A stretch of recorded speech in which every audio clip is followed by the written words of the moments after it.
the King James Version. Leviticus. Recording by Michael Armenta. Chapter 1. And the Lord called unto Moses, and spake unto him out of the tabernacle of the congregation, saying, Speak unto the children of Israel, and say unto them, If any man of you bring an offering unto the Lord, ye shall bring your offering of the cattle, even of the herd, and of the flock. If his offering be a burnt sacrifice of the herd, let him offer a male without blemish. He shall offer it of his own voluntary will at the door of the tabernacle of the congregation before the Lord. And he shall put his hand over the head of the burnt offering, and it shall be accepted for him to make atonement for him. And he shall kill the bullock before the Lord, and the priests, Aaron's sons, shall bring the blood, and sprinkle the blood round about it upon the altar that is by the door of the tabernacle of the congregation. And he shall flay the burnt offering, and cut it into his pieces. And the sons of Aaron, the priest, shall put fire upon the altar, and lay the wood in order upon the fire. And the priests, Aaron's sons, shall lay the parts, the head, and the fat, in order upon the wood that is on the fire which is upon the altar. But his inwards and his legs shall he wash in water, and the priest shall burn all on the altar to be a burnt sacrifice, an offering made by fire, of a sweet savour unto the Lord. And if his offering be of the flocks, namely of the sheep or of the goats, for a burnt sacrifice, he shall bring it a male without blemish. And he shall kill it on the side of the altar, northward before the Lord, and the priests, Aaron's sons, shall sprinkle his blood round about upon the altar. And he shall cut it into his pieces, with his head and his fat, and the priest shall lay them in order on the wood that is on the fire, which is upon the altar. But he shall wash the inwards and the legs with water, and the priest shall bring it all and burn it upon the altar. It is a burnt sacrifice, an offering made by fire, of a sweet savour unto the Lord. And if the burnt sacrifice for his offering to the Lord be of fowls, then he shall bring his offering of turtle doves, or of young pigeons.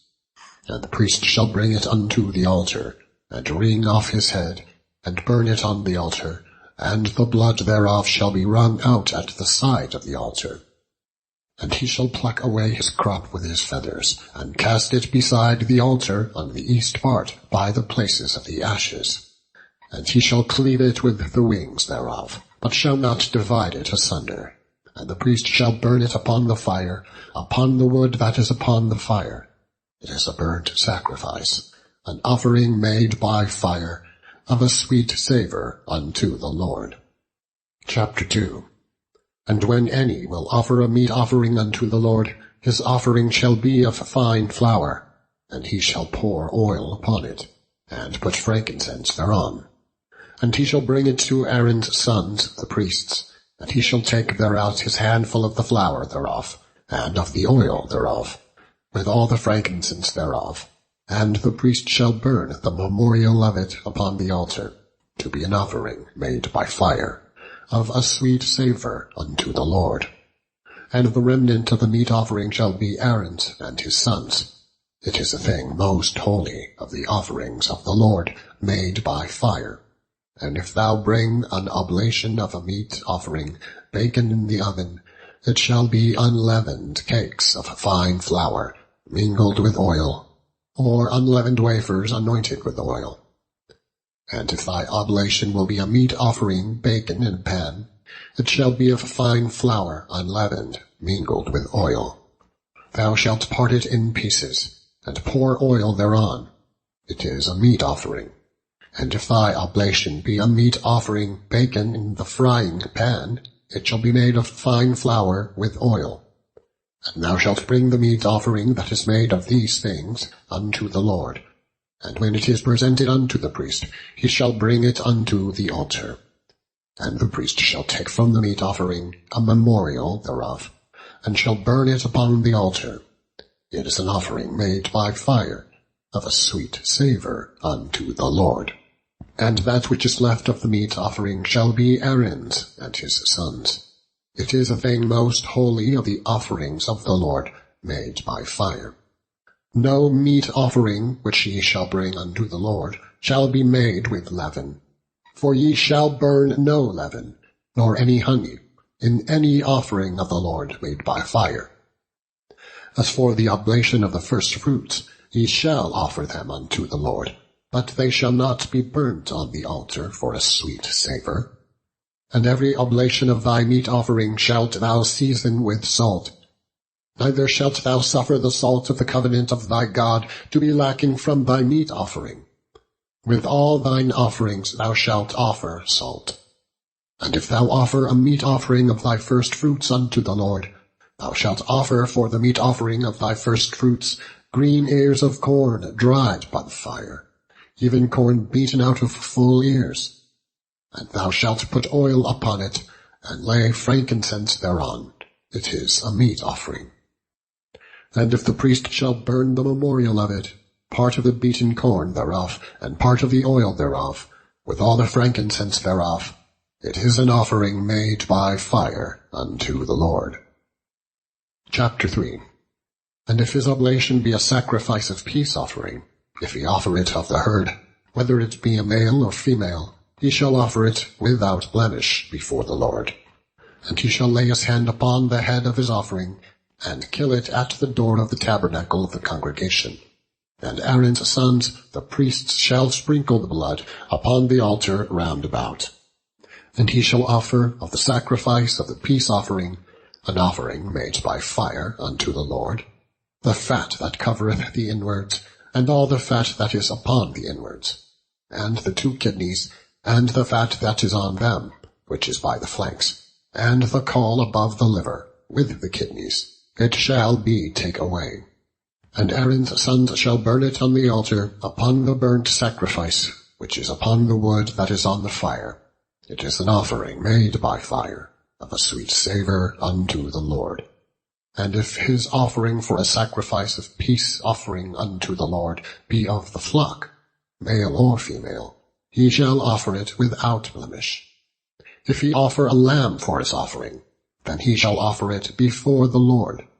And he shall lay his hand upon the head of his offering, and kill it before the tabernacle of the congregation. And Aaron's sons shall sprinkle the blood thereof round about upon the altar. And he shall offer of the sacrifice of the peace offering an offering made by fire unto the Lord, the fat thereof, and the whole rump.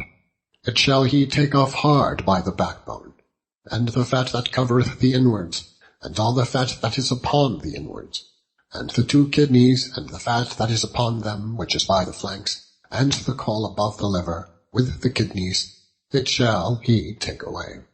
And the priest shall burn it upon the altar. It is the food of the offering made by fire unto the Lord. And if his offering be a goat, then he shall offer it before the Lord. And he shall lay his hand upon the head of it, and kill it before the tabernacle of the congregation. And the sons of Aaron shall sprinkle the blood thereof upon the altar round about. And he shall offer thereof his offering, even an offering made by fire unto the Lord, the fat that covereth the inwards, and all of the fat that is upon the inwards, and the 2 kidneys, and the fat that is upon them, which is by the flanks, and the caul above the liver, with the kidneys, it shall he take away. And the priest shall burn them upon the altar. It is the food of the offering made by fire for a sweet savour. All the fat is the Lord's. It shall be a perpetual statute for your generations throughout all your dwellings, that ye eat neither fat nor blood. Chapter 4. And the Lord spake unto Moses, saying, Speak unto the children of Israel, saying, If a soul shall sin through ignorance against any of the commandments of the Lord concerning things which ought not to be done, and shall do against any of them, if the priest that is anointed do sin according to the sin of the people, then let him bring for his sin, which he hath sinned, a young bullock without blemish unto the Lord for a sin offering. And he shall bring the bullock unto the door of the tabernacle of the congregation before the Lord, and shall lay his hand upon the bullock's head, and kill the bullock before the Lord. And the priest that is anointed shall take of the bullock's blood, and bring it to the tabernacle of the congregation. And the priest shall dip his finger in the blood, and sprinkle of the blood 7 times before the Lord, before the veil of the sanctuary. And the priest shall put some of the blood upon the horns of the altar of sweet incense before the Lord, which is in the tabernacle of the congregation, and shall pour all the blood of the bullock at the bottom of the altar of the burnt offering, which is at the door of the tabernacle of the congregation. And he shall take off from it all the fat of the bullock for the sin offering, the fat that covereth the inwards, and all the fat that is upon the inwards, and the 2 kidneys, and the fat that is upon them, which is by the flanks, and the caul above the liver, with the kidneys it shall he take away, as it was taken off from the bullock of the sacrifice of peace offerings. And the priest shall burn them upon the altar of the burnt offering, and the skin of the bullock, and all his flesh, with his head, and with his eyes, and his inwards, and his dung. Even the whole bullock shall he carry forth without the lamb unto a clean place, where the ashes are poured out, and burn him on the wood with fire. Where the ashes are poured out shall he be burned. And if the whole congregation of Israel sin through ignorance, and the thing be hid from the eyes of the assembly, and they have done somewhat against any of the commandments of the Lord concerning things which should not be done, and are guilty, when the sin, which they have sinned against it, is known, then the congregation shall offer a young bullock for the sin, and bring him before the tabernacle of the congregation. And the elders of the congregation shall lay their hands upon the head of the bullock before the Lord, and the bullock shall be killed before the Lord.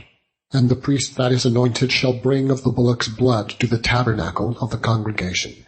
And the priest shall dip his finger in some of the blood, and sprinkle it 7 times before the Lord, even before the veil. And he shall put some of the blood upon the horns of the altar, which is before the Lord, that is, in the tabernacle of the congregation, and shall pour out all the blood at the bottom of the altar of the burnt offering, which is at the door of the tabernacle of the congregation. And he shall take all his fat from him, and burn it upon the altar. And he shall do with the bullock as he did with the bullock for a sin offering. So shall he do with this. And the priest shall make an atonement for them, and it shall be forgiven them. And he shall carry forth the bullock without the camp, and burn him as he burned the first bullock. It is a sin offering for the congregation. When a ruler hath sinned, and done somewhat through ignorance against any of the commandments of the Lord his God concerning things which should not be done, and is guilty, or if his sin, wherein he hath sinned, come to his knowledge, he shall bring his offering, a kid of the goats, a male without blemish. And he shall lay his hand upon the head of the goat, and kill it in the place where they kill the burnt offering before the Lord. It is a sin offering. And the priest shall take of the blood of the sin offering with his finger, and put it upon the horns of the altar of burnt offering, and shall pour out his blood at the bottom of the altar of burnt offering. And he shall burn all his fat upon the altar, as the fat of the sacrifice of peace offerings. And the priest shall make an atonement for him concerning his sin, and it shall be forgiven him. And if any one of the common people sin through ignorance, while he doeth somewhat against any of the commandments of the Lord concerning things which ought not to be done, and be guilty, or if his sin, which he hath sinned, come to his knowledge, then he shall bring his offering, a kid of the goats, a female without blemish, for his sin which he hath sinned. And he shall lay his hand upon the head of the sin offering, and slay the sin offering in the place of the burnt offering. And the priest shall take of the blood thereof with his finger, and put it upon the horns of the altar of burnt offering, and shall pour out all the blood thereof at the bottom of the altar. And he shall take away all the fat thereof, as the fat is taken away from off the sacrifice of peace offerings. And the priest shall burn it upon the altar for a sweet savour unto the Lord. And the priest shall make an atonement for him, and it shall be forgiven him. And if he bring a lamb for a sin offering, he shall bring it a female without blemish. And he shall lay his hand upon the head of the sin offering, and slay it for a sin offering in the place where they kill the burnt offering. And the priest shall take of the blood of the sin offering with his finger, and put it upon the horns of the altar of burnt offering, and shall pour out all the blood thereof at the bottom of the altar. And he shall take away all the fat thereof, as the fat of the lamb is taken away from the sacrifice of the peace offerings. And the priest shall burn them upon the altar, according to the offerings made by fire unto the Lord. And the priest shall make an atonement for his sin that he hath committed, and it shall be forgiven him. Chapter 5. And if a soul sin, and hear the voice of swearing, and is a witness, whether he hath seen or known of it, if he do not utter it, then he shall bear his iniquity. Or if a soul touch any unclean thing, whether it be a carcass of an unclean beast, or a carcass of unclean cattle, or the carcass of unclean creeping things, and if it be hidden from him, he also shall be unclean and guilty. Or if he touch the uncleanness of man, whatsoever uncleanness it be, that a man shall be defiled withal, and it be hid from him, when he knoweth of it, then he shall be guilty. Or if a soul swear, pronouncing with his lips to do evil, or to do good, whatsoever it be, that a man shall pronounce with an oath, and it be hid from him, when he knoweth of it, then he shall be guilty, when he shall be guilty in one of these things, that he shall confess that he hath sinned in that thing. And he shall bring his trespass offering unto the Lord for his sin, which he hath sinned, a female from the flock, a lamb, or a kid of the goats for a sin offering. And the priest shall make an atonement for him concerning his sin. And if he be not able to bring a lamb, then he shall bring for his trespass, which he hath committed, 2 turtle doves or 2 young pigeons unto the Lord, one for a sin offering, and the other for a burnt offering.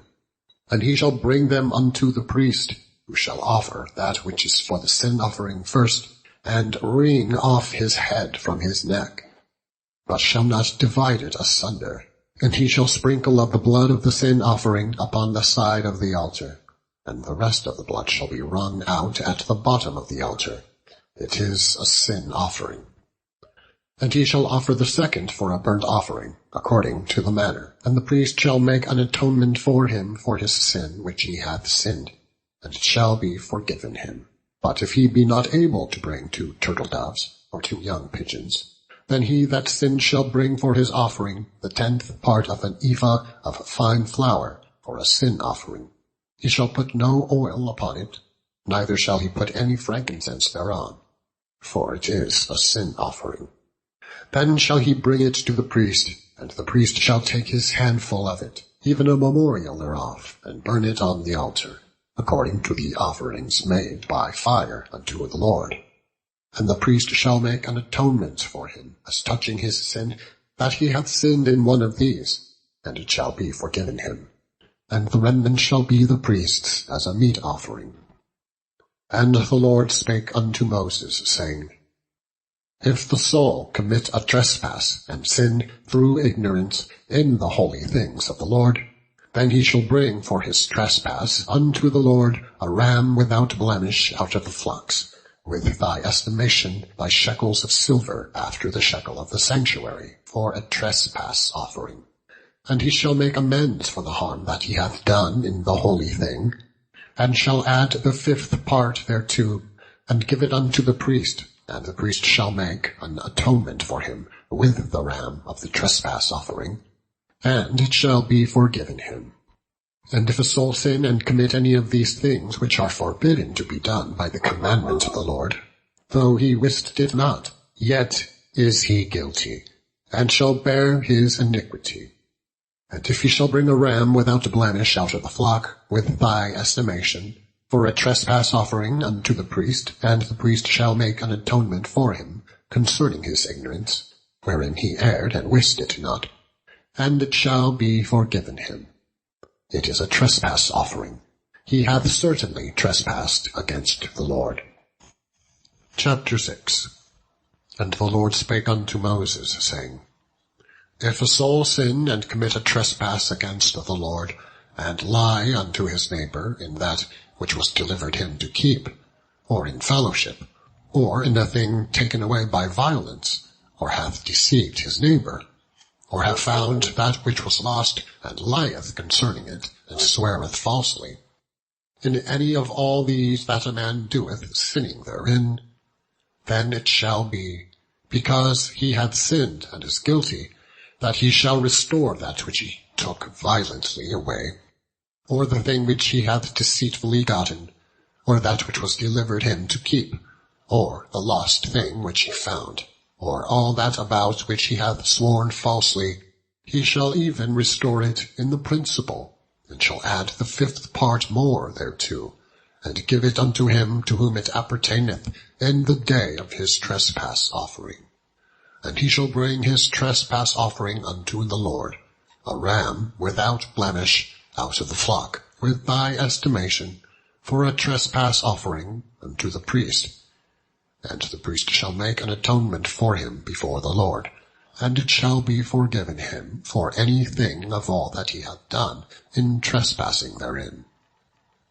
And the Lord spake unto Moses, saying, Command Aaron and his sons, saying, This is the law of the burnt offering. It is the burnt offering because of the burning upon the altar all night unto the morning, and the fire of the altar shall be burning in it. And the priest shall put on his linen garment, and his linen breeches shall he put upon his flesh, and take up the ashes which the fire hath consumed with the burnt offering on the altar, and he shall put them beside the altar. And he shall put off his garments, and put on other garments, and carry forth the ashes without the camp unto a clean place. And the fire upon the altar shall be burning in it, it shall not be put out. And the priest shall burn wood on it every morning, and lay the burnt offering in order upon it. And he shall burn thereon the fat of the peace offerings.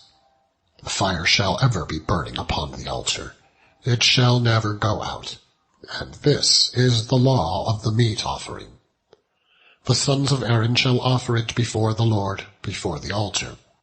And he shall take of it his handful of the flour of the meat offering, and of the oil thereof, and all the frankincense which is upon the meat offering, and shall burn it upon the altar, for a sweet savour, even the memorial of it, unto the Lord.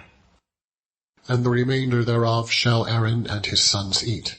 With unleavened bread shall it be eaten in the holy place. In the court of the tabernacle of the congregation they shall eat it. It shall not be baken with leaven. I have given it unto them for their portion of my offerings made by fire. It is most holy, and as the trespass offering. All the males among the children of Aaron shall eat of it. It shall be a statute forever in your generations concerning the offerings of the Lord made by fire. Every one that toucheth them shall be holy. And the Lord spake unto Moses, saying, This is the offering of Aaron and his sons, which they shall offer unto the Lord in the day when he is anointed. The 10th part of an ephah of fine flour for a meat offering, perpetual. Half of it in the morning, and half thereof at night. In a pan it shall be made with oil, and when it is baken, thou shalt bring it in, and the baken pieces of the meat offering shalt thou offer for a sweet savour unto the Lord. And the priest of his sons that is anointed in his stead shall offer it. It is a statute for ever unto the Lord. It shall be wholly burnt. For every meat offering for the priest shall be wholly burnt. It shall not be eaten. And the Lord spake unto Moses, saying, Speak unto Aaron and to his sons, saying, This is the law of the sin offering. In the place where the burnt offering is killed shall the sin offering be killed before the Lord. It is most holy. The priest that offereth it for sin shall eat it. In the holy place shall it be eaten, in the court of the tabernacle of the congregation. Whatsoever shall touch the flesh thereof shall be holy. And when there is sprinkled of the blood thereof upon any garment, thou shalt wash that whereon it was sprinkled in the holy place. But if the earthen vessel wherein it is sodden shall be broken, and if it be sodden in a brasen pot, it shall be both scoured and rinsed in water. All the males among the priests shall eat thereof. It is most holy. And no sin offering, whereof any of the blood is brought into the tabernacle of the congregation, to reconcile withal in the holy place, shall be eaten. It shall be burnt in the fire. Chapter 7. Likewise, this is the law of the trespass offering. It is most holy. In the place where they kill the burnt offering shall they kill the trespass offering. And the blood thereof shall he sprinkle round about upon the altar. And he shall offer of it all the fat thereof, the rump, and the fat that covereth the inwards, and the 2 kidneys, and the fat that is on them, which is by the flanks, and the caul that is above the liver, with the kidneys it shall take away. And the priest shall burn them upon the altar for an offering made by fire unto the Lord. It is a trespass offering. Every male among the priests shall eat it thereof. It shall be eaten in the holy place. It is most holy. As the sin offering is, so is the trespass offering. There is one law for them. The priest that maketh atonement therewith shall have it. And the priest that offereth any man's burnt offering, even the priest shall have to himself the skin of the burnt offering, which he hath offered. And all the meat offering that is baken in the oven, and all that is dressed in the frying pan, and in the pan shall be the priest's that offereth it. And every meat offering mingled with oil and dry shall all the sons of Aaron have, one as much as another. And this is the law of the sacrifice of peace offerings, which he shall offer unto the Lord. If he offer it for a thanksgiving, then he shall offer with the sacrifice of thanksgiving unleavened cakes mingled with oil, and unleavened wafers anointed with oil, and cakes mingled with oil, of fine flour fried. Besides the cakes he shall offer for his offering leavened bread, with the sacrifice of thanksgiving of his peace offerings. And of it he shall offer one out of the whole oblation for a heave offering unto the Lord. And it shall be the priest's that sprinkleth the blood of the peace offerings. And the flesh of the sacrifice for his peace offerings for thanksgiving shall be eaten the same day that it is offered. He shall not leave any of it until the morning. But if the sacrifice of his offering be a vow, or a voluntary offering, it shall be eaten the same day that he offereth his sacrifice, and on the morrow also the remainder of it shall be eaten. But the remainder of the flesh of the sacrifice on the 3rd day shall be burnt with fire. And if any of the flesh of the sacrifice of his peace offerings be eaten at all on the 3rd day, it shall not be accepted, neither shall it be imputed unto him that offereth it. It shall be an abomination, and the soul that eateth of it shall bear his iniquity. And the flesh that toucheth any unclean thing shall not be eaten. It shall be burnt with fire. And as for the flesh, all that be clean shall eat thereof. But the soul that eateth of the flesh of the sacrifice of peace offerings that pertain unto the Lord, having his uncleanness upon him, even that soul shall be cut off from his people. Moreover, the soul that shall touch any unclean thing, as the uncleanness of a man, or any unclean beast, or any abominable unclean thing, and eat of the flesh of the sacrifice of peace offerings, which pertain unto the Lord, even that soul shall be cut off from his people. And the Lord spake unto Moses, saying, Speak unto the children of Israel, saying, Ye shall eat no manner of fat of ox, or of sheep, or of goat. And the fat of that which is torn with beasts may be used in any other use, but ye shall in no wise eat of it. For whosoever eateth the fat of the beast of which men offer an offering made by fire unto the Lord, even the soul that eateth it shall be cut off from his people. For whosoever eateth the fat of the beast of which men offer an offering made by fire unto the Lord, even the soul that eateth it shall be cut off from his people. Moreover, ye shall eat no manner of blood, whether it be of fowl or of beast, in any of your dwellings. Whatsoever soul it be that eateth any manner of blood, even that soul shall be cut off from his people.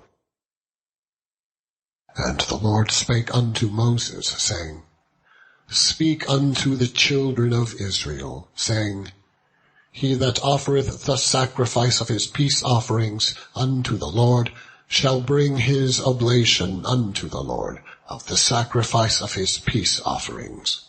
His own hands shall bring the offerings of the Lord made by fire. The fat with the breast it shall he bring, that the breast may be waved for a wave offering before the Lord. And the priest shall burn the fat upon the altar, but the breast shall be Aaron's and his sons'. And the right shoulder shall ye give unto the priest for an heave offering of the sacrifices of your peace offerings. He among the sons of Aaron that offereth the blood of the peace offerings, and the fat, shall have the right shoulder for his part. For the wave breast and the heave shoulder have I taken of the children of Israel from off the sacrifices of their peace offerings, and have given them unto Aaron the priest, and unto his sons, by a statute forever, from among the children of Israel.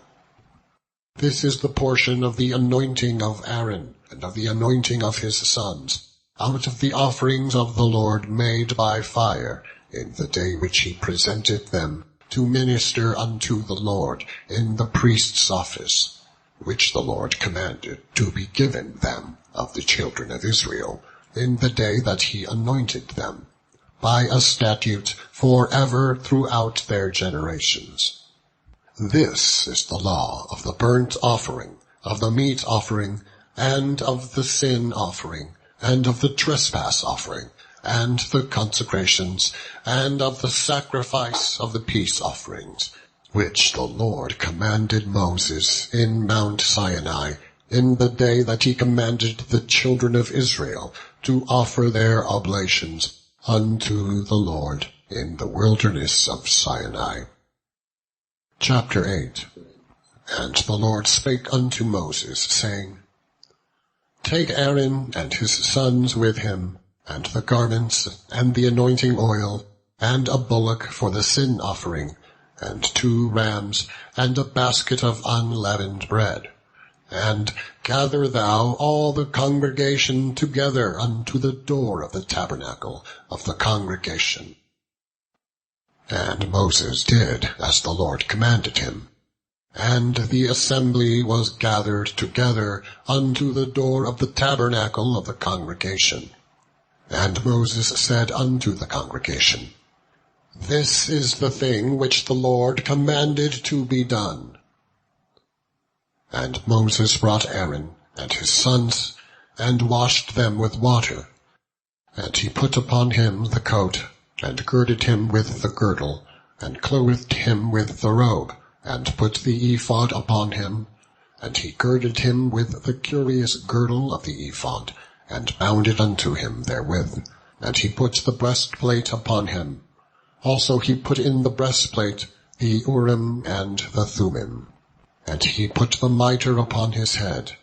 Also upon the mitre, even upon his forefront, did he put the golden plate, the holy crown, as the Lord commanded Moses.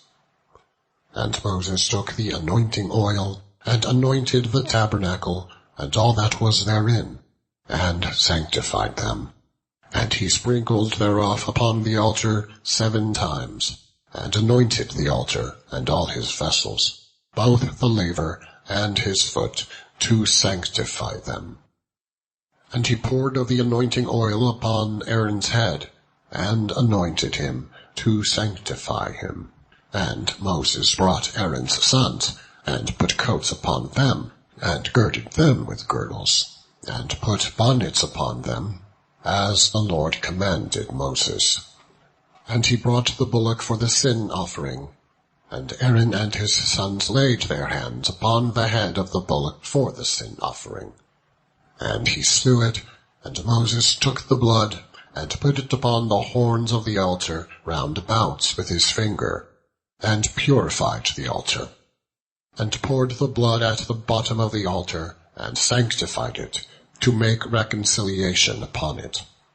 And he took all the fat that was upon the inwards, and the caul above the liver, and the 2 kidneys, and their fat, and Moses burned it upon the altar. But the bullock and his hide, his flesh, and his dung, he burnt with fire without the camp, as the Lord commanded Moses. And he brought the ram for the burnt offering, and Aaron and his sons laid their hands upon the head of the ram, and he killed it. And Moses sprinkled the blood upon the altar round about. And he cut the ram into pieces.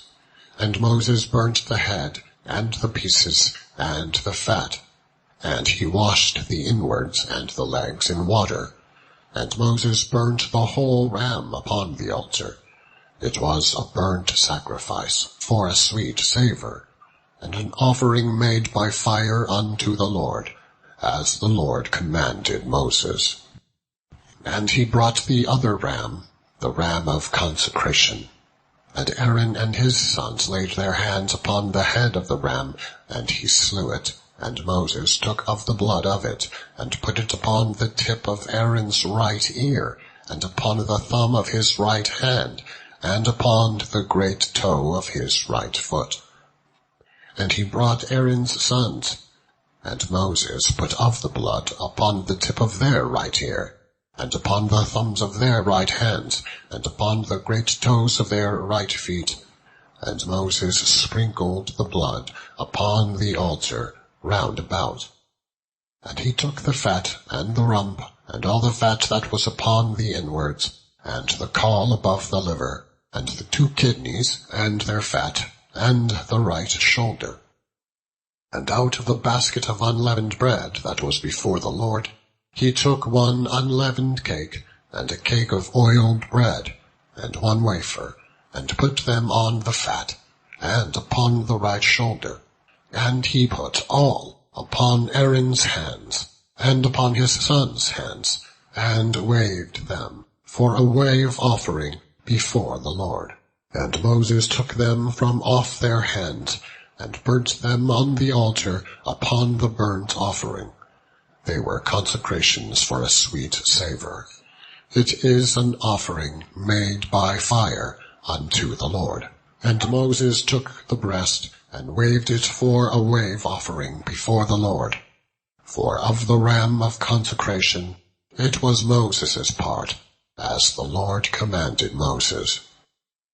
And Moses took of the anointing oil, and of the blood which was upon the altar, and sprinkled it upon Aaron, and upon his garments, and upon his sons, and upon his sons' garments with him, and sanctified Aaron, and his garments, and his sons' garments with him. And Moses said unto Aaron and to his sons, Boil the flesh at the door of the tabernacle of the congregation, and there eat it with the bread that is in the basket of consecrations, as I commanded, saying, Aaron and his sons shall eat it. and that which remaineth of the flesh and of the bread shall ye burn with fire. And ye shall not go out of the door of the tabernacle of the congregation in 7 days, until the days of your consecration be at an end. For 7 days shall he consecrate you, as he hath done this day, so the Lord hath commanded to do, to make an atonement for you. Therefore shall ye abide at the door of the tabernacle of the congregation day and night 7 days, and keep the charge of the Lord, that ye die not, for so I am commanded. So Aaron and his sons did all things which the Lord commanded by the hand of Moses. Chapter 9. And it came to pass on the 8th day, that Moses called Aaron and his sons and the elders of Israel, and he said unto Aaron, Take thee a young calf for a sin offering, and a ram for a burnt offering, without blemish, and offer them before the Lord. And unto the children of Israel thou shalt speak, saying, Take ye a kid of the goats for a sin offering, and a calf, and a lamb, both of the first year, without blemish, for a burnt offering. Also a bullock and a ram for peace offerings, to sacrifice before the Lord, and a meat offering mingled with oil. For today the Lord will appear unto you. And they brought that which Moses commanded before the tabernacle of the congregation. And all the congregation drew near and stood before the Lord. And Moses said, This is the thing which the Lord commanded that ye should do, and the glory of the Lord shall appear unto you. And Moses said unto Aaron, Go unto the altar, and offer thy sin offering, and thy burnt offering, and make an atonement for thyself and for the people, and offer the offering of the people, and make an atonement for them, as the Lord commanded. Aaron therefore went unto the altar, and slew the calf of the sin offering, which was for himself. And the sons of Aaron brought the blood unto him, and he dipped his finger in the blood, and put it upon the horns of the altar, and poured out the blood at the bottom of the altar. But the fat and the kidneys, and the caul above the liver of the sin offering, he burnt upon the altar, as the Lord commanded Moses. And the flesh and the hide he burnt with fire without the camp. And he slew the burnt offering. And Aaron's sons presented unto him the blood, which he sprinkled round about upon the altar. And they presented the burnt offering unto him, with the pieces thereof, and the head, and he burnt them upon the altar. And he did wash the inwards and the legs, and burnt them upon the burnt offering on the altar. And he brought the people's offering, and took the goat, which was the sin offering for the people, and slew it, and offered it for sin as the first. And he brought the burnt offering, and offered it according to the manner. And he brought the meat offering, and took an handful thereof, and burnt it upon the altar, beside the burnt sacrifice of the morning.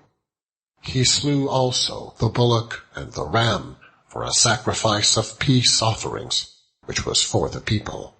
And Aaron's son presented unto him the blood, which he sprinkled upon the altar round about.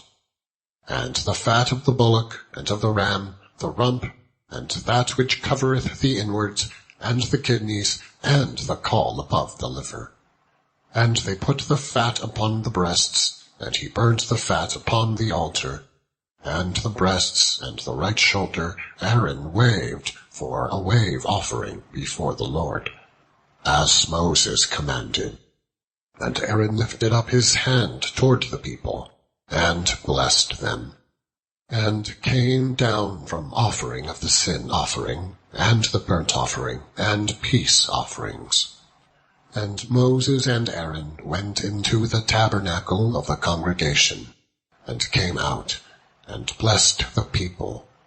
And the glory of the Lord appeared unto all the people. And there came a fire out from before the Lord, and consumed upon the altar the burnt offering and the fat, which when all the people saw, they shouted and fell on their faces. Chapter 10. And Nadab and Abihu, the sons of Aaron, took either of them his censer, and put fire therein, and put incense thereon, and offered strange fire before the Lord, which he commanded them not. And there went out fire from the Lord, and devoured them, and they died before the Lord. Then Moses said unto Aaron, This is it that the Lord spake, saying, I will be sanctified in them that come nigh me, and before all the people I will be glorified. And Aaron held his peace. And Moses called Mishael and Elzaphan, the sons of Uzziel, the uncle of Aaron, and said unto them, Come near, carry your brethren from before the sanctuary out of the camp. So they went near, and carried them in their coats out of the camp, as Moses had said. And Moses said unto Aaron, and unto Eleazar, and unto Ithamar his sons, Uncover not your heads, neither rend your clothes, lest ye die, and lest wrath come upon all the people. But let your brethren, the whole house of Israel, bewail the burning which the Lord hath kindled. And ye shall not go out from the door of the tabernacle of the congregation, lest ye die, for the anointing oil of the Lord is upon you. And they did according to the word of Moses. And the Lord spake unto Aaron, saying, Do not drink wine, nor strong drink thou, nor thy sons with thee, when ye go into the tabernacle of the congregation, lest ye die.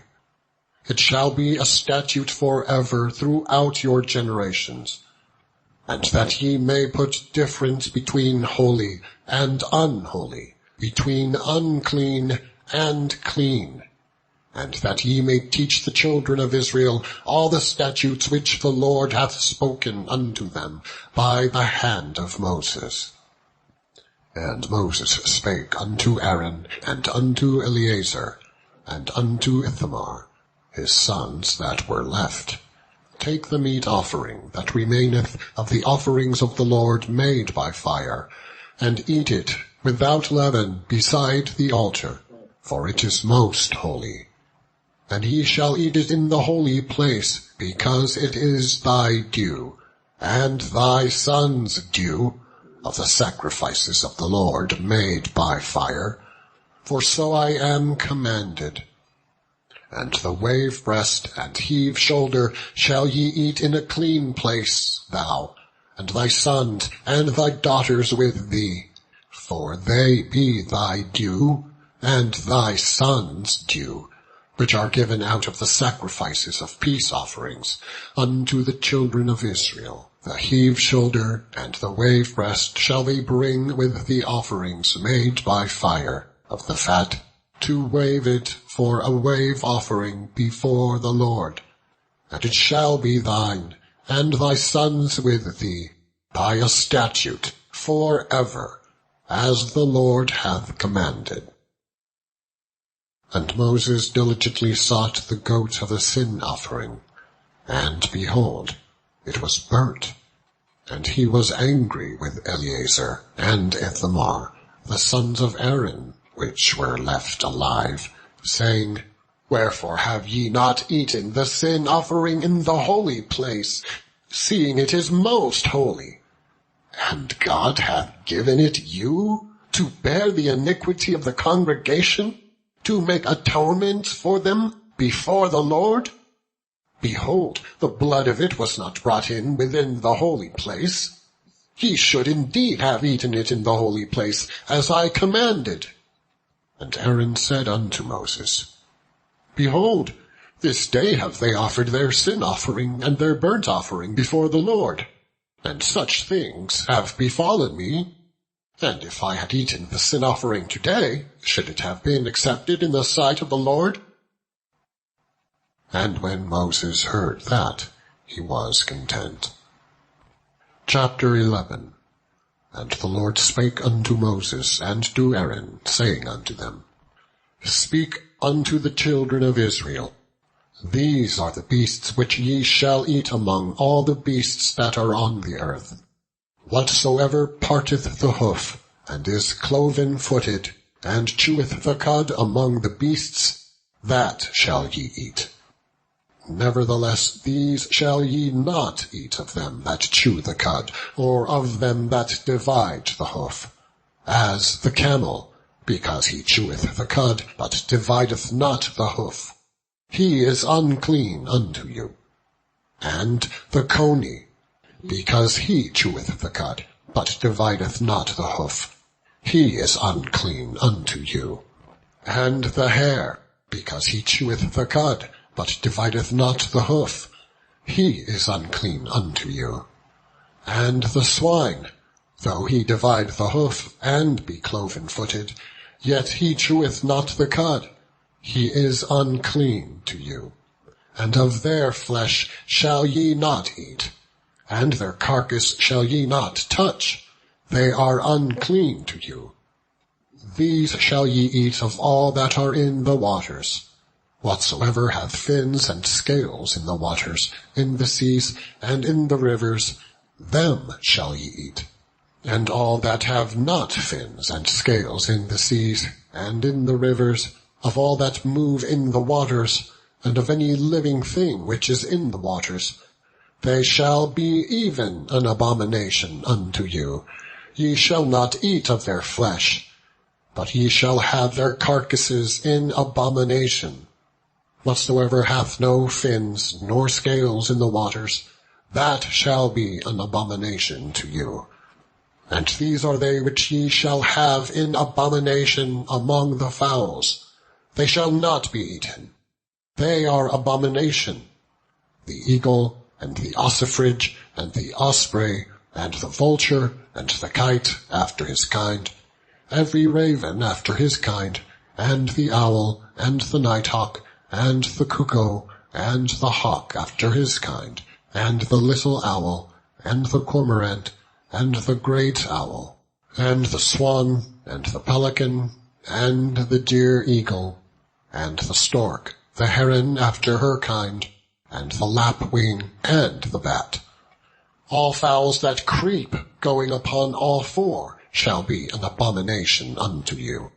Yet these may ye eat of every flying, creeping thing that goeth upon all four, which have legs above their feet, to leap withal upon the earth. Even these of them ye may eat, the locust after his kind, and the bald locust after his kind, and the beetle after his kind, and the grasshopper after his kind. But all other flying, creeping things which have 4 feet shall be an abomination unto you. And for these ye shall be unclean.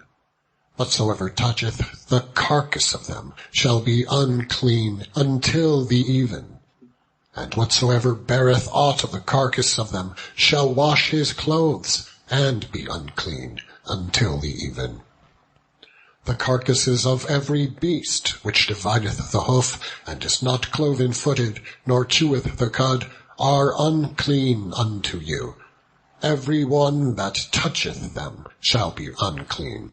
And whatsoever goeth upon his paws, among all manner of beasts that go on all 4, those are unclean unto you.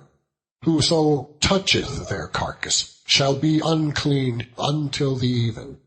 And he that beareth the carcass of them shall wash his clothes, and be unclean until the even. they are unclean unto you. These also shall be unclean unto you among the creeping things that creep upon the earth, the weasel, and the mouse, and the tortoise after his kind, and the ferret, and the chameleon, and the lizard, and the snail, and the mole. These are unclean to you. Among all that creep, whatsoever doth touch them when they be dead, shall be unclean until the even. And upon whatsoever any of them, when they are dead, doth fall, it shall be unclean, whether it be any vessel of wood, or raiment, or skin, or sack, whatsoever vessel it be, wherein any work is done. It must be put into water, and it shall be unclean until the even, so it shall be cleansed. And every earthen vessel, whereinto any of them falleth, whatsoever is in it shall be unclean, and ye shall break it. Of all meat which may be eaten, that on which such water cometh shall be unclean, and all that drink that may be drunk in every such vessel shall be unclean. And everything whereupon any part of their carcass falleth shall be unclean, whether it be oven or ranges for pots, they shall be broken down, for they are unclean, and shall be unclean unto you. Nevertheless, a fountain or pit, wherein there is plenty of water, shall be clean, but that which toucheth their carcass shall be unclean. And if any part of their carcass fall upon any sowing seed which is to be sown, it shall be clean. But if any water be put upon the seed, and any part of their carcass fall thereon, it shall be unclean unto you. And if any beast of which ye may eat die, he that toucheth the carcass thereof shall be unclean until the even. And he that eateth of the carcass of it shall wash his clothes, and be unclean until the even. He also that beareth the carcass of it shall wash his clothes, and be unclean until the even. And every creeping thing that creepeth upon the earth shall be an abomination. It shall not be eaten. Whatsoever goeth upon the belly, and whatsoever goeth upon all four, or whatsoever hath more feet among all creeping things that creep upon the earth, them ye shall not eat, for they are an abomination. Ye shall not make yourselves abominable with any creeping thing that creepeth, neither shall ye make yourselves unclean with them, that ye should be defiled thereby. For I am the Lord your God. Ye shall therefore sanctify yourselves, and ye shall be holy, for I am holy. Neither shall ye defile yourselves with any manner of creeping thing that creepeth upon the earth. For I am the Lord that bringeth you up out of the land of Egypt, to be your God. Ye shall therefore be holy, for I am holy. This is the law of the beasts, and of the fowl, and of every living creature that moveth in the waters, and of every creature that creepeth upon the earth, to make a difference between the unclean and the clean, and between the beast that may be eaten, and the beast that may not be eaten. Chapter 12. And the Lord spake unto Moses, saying, Speak unto the children of Israel, saying, If a woman have conceived seed, and born a man-child, then shall she be unclean 7 days, according to the days of the separation. For her infirmity shall she be unclean. And in the 8th day the flesh of his foreskin shall be circumcised, and she shall then continue in the blood of her purifying 33 days. She shall touch no hallowed thing, nor come into the sanctuary, until the days of her purifying be fulfilled. But if she bear a maid child, then she shall be unclean 2 weeks, as in her separation. Then she shall continue in the blood of her purifying 66 days. And when the days of her purifying are fulfilled, for a son or for a daughter, she shall bring a lamb of the first year for a burnt offering, and a young pigeon or a turtle-dove for a sin offering, unto the door of the tabernacle of the congregation, unto the priest, who shall offer it before the Lord, and make an atonement for her. And she shall be cleansed from the issue of her blood. This is the law for her that hath borne a male or a female. And if she be not able to bring a lamb, then she shall bring 2 turtles or 2 young pigeons, the one for the burnt offering, and the other for a sin offering. And the priest shall make an atonement for her, and she shall be clean. Chapter 13. And the Lord spake unto Moses and Aaron, saying, When a man shall have in the skin of his flesh a rising, a scab, or a bright spot, and it be in the skin of his flesh, like the plague of leprosy, then he shall be brought unto Aaron the priest, or unto one of his sons, the priests. And the priest shall look on the plague in the skin of the flesh, and when the hair in the plague is turned white, and the plague in sight be deeper than the skin of his flesh, it is a plague of leprosy. And the priest shall look on him, and pronounce him unclean. If the bright spot be white in the skin of his flesh, and in sight be not deeper than the skin, and the hair thereof be not turned white, then the priest shall shut him up that hath the plague 7 days.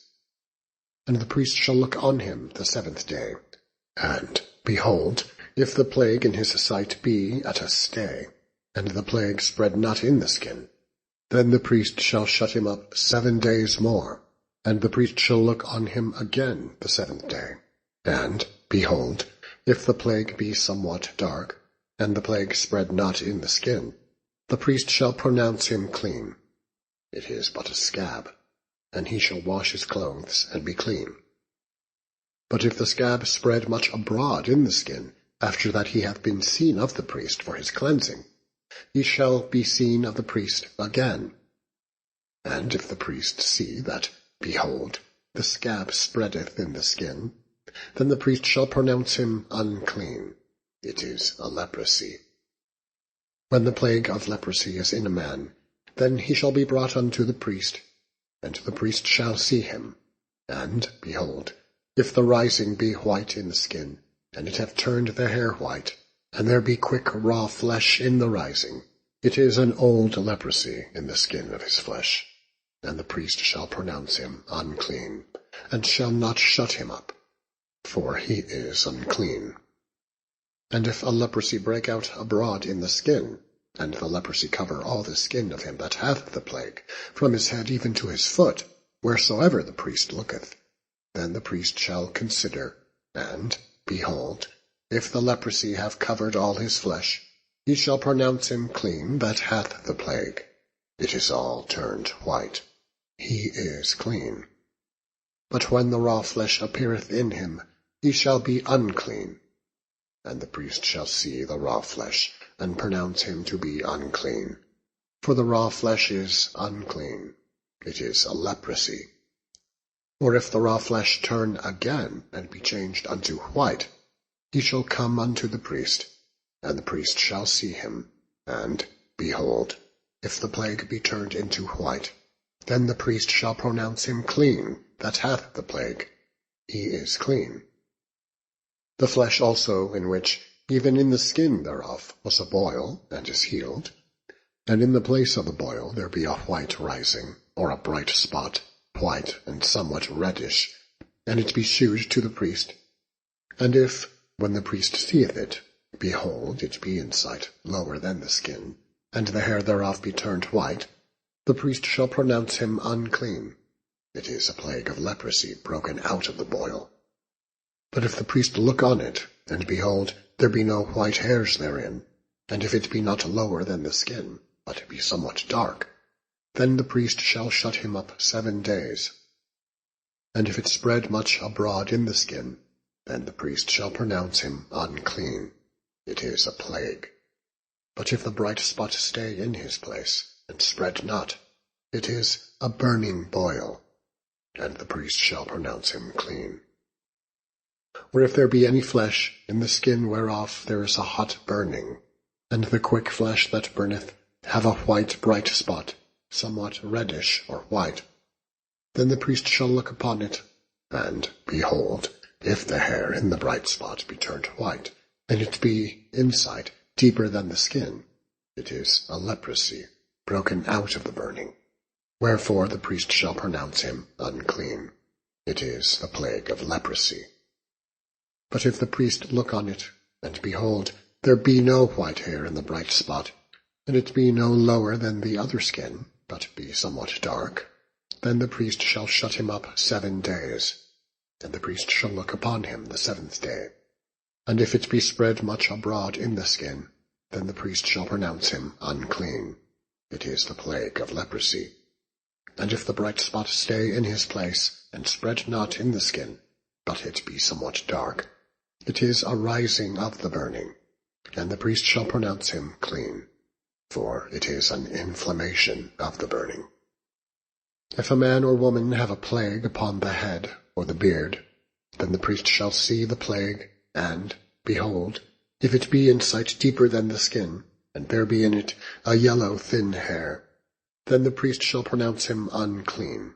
It is a dry skull, even a leprosy upon the head or beard. And if the priest look on the plague of the skull, and behold, it be not in sight deeper than the skin, and that there is no black hair in it, then the priest shall shut him up that hath the plague of the skull 7 days.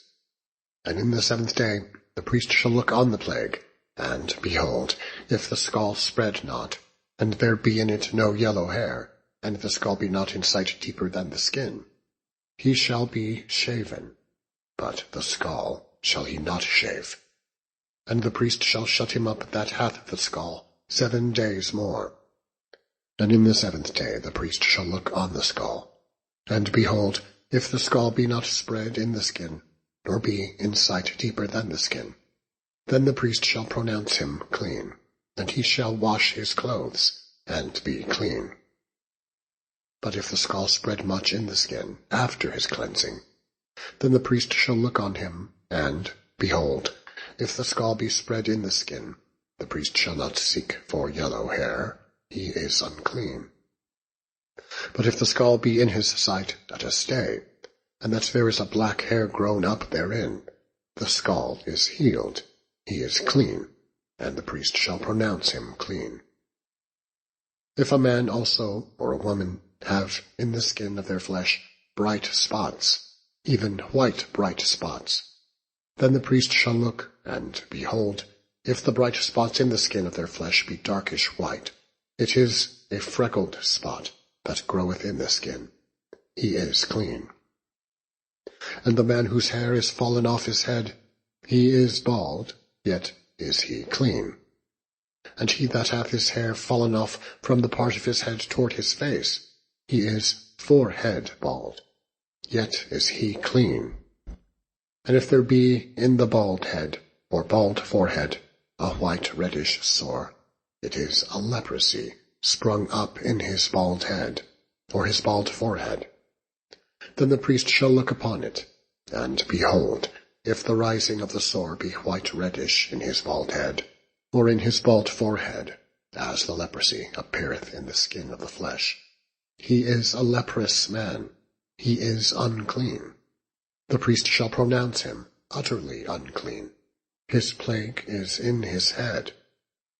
And the leper in whom the plague is, his clothes shall be rent, and his head bare, and he shall put a covering upon his upper lip, and shall cry, Unclean, unclean.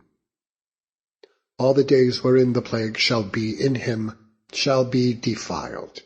He is unclean, he shall dwell alone. The garment also that the plague of leprosy is in, whether it be a woolen garment or a linen garment, whether it be in the warp or woof, of linen or of woolen, whether in a skin or in anything made of skin.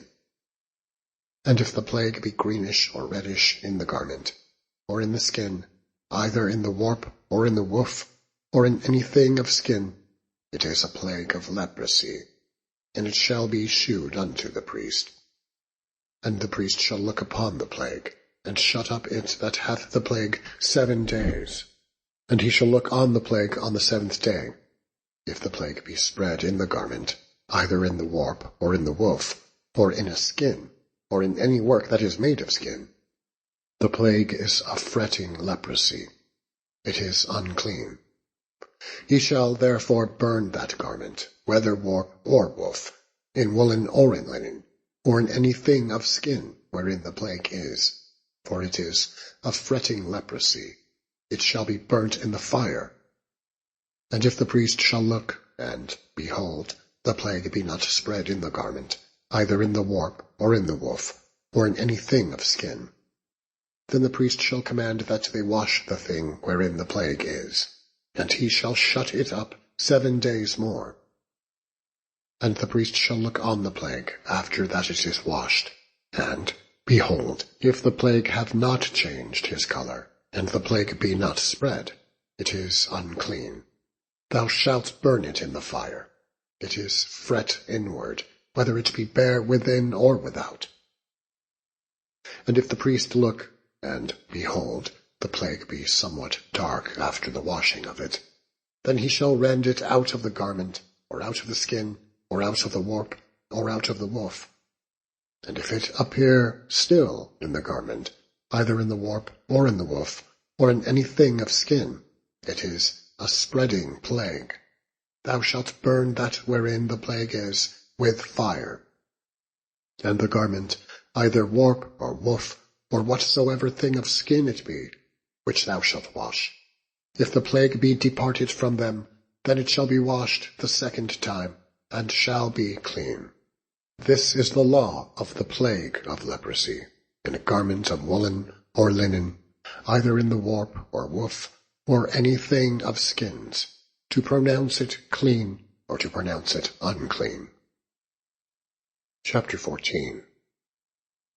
And the Lord spake unto Moses, saying, This shall be the law of the leper in the day of his cleansing. He shall be brought unto the priest, and the priest shall go forth out of the camp, and the priest shall look, and, behold, if the plague of leprosy be healed in the leper, then shall the priest command to take for him that is to be cleansed 2 birds, alive and clean, and cedar wood, and scarlet, and hyssop. And the priest shall command that one of the birds be killed in an earthen vessel over running water. As for the living bird, he shall take it, and the cedar wood, and the scarlet, and the hyssop, and shall dip them, and the living bird, in the blood of the bird that was killed, over the running water. And he shall sprinkle upon him that is to be cleansed from the leprosy 7 times, and shall pronounce him clean, and shall let the living bird loose into the open field. And he that is to be cleansed shall wash his clothes, and shave off all his hair, and wash himself in water, that he may be clean. And after that he shall come into the camp, and shall tarry abroad out of his tent 7 days. But it shall be on the 7th day that he shall shave all his hair off his head, and his beard, and his eyebrows, even all his hair he shall shave off. And he shall wash his clothes. Also he shall wash his flesh in water, and he shall be clean. And on the 8th day he shall take 2 he-lambs without blemish, and 1 ewe-lamb of the 1st year without blemish, and 3/10 deals of fine flour, for a meat offering, mingled with oil, and 1 log of oil.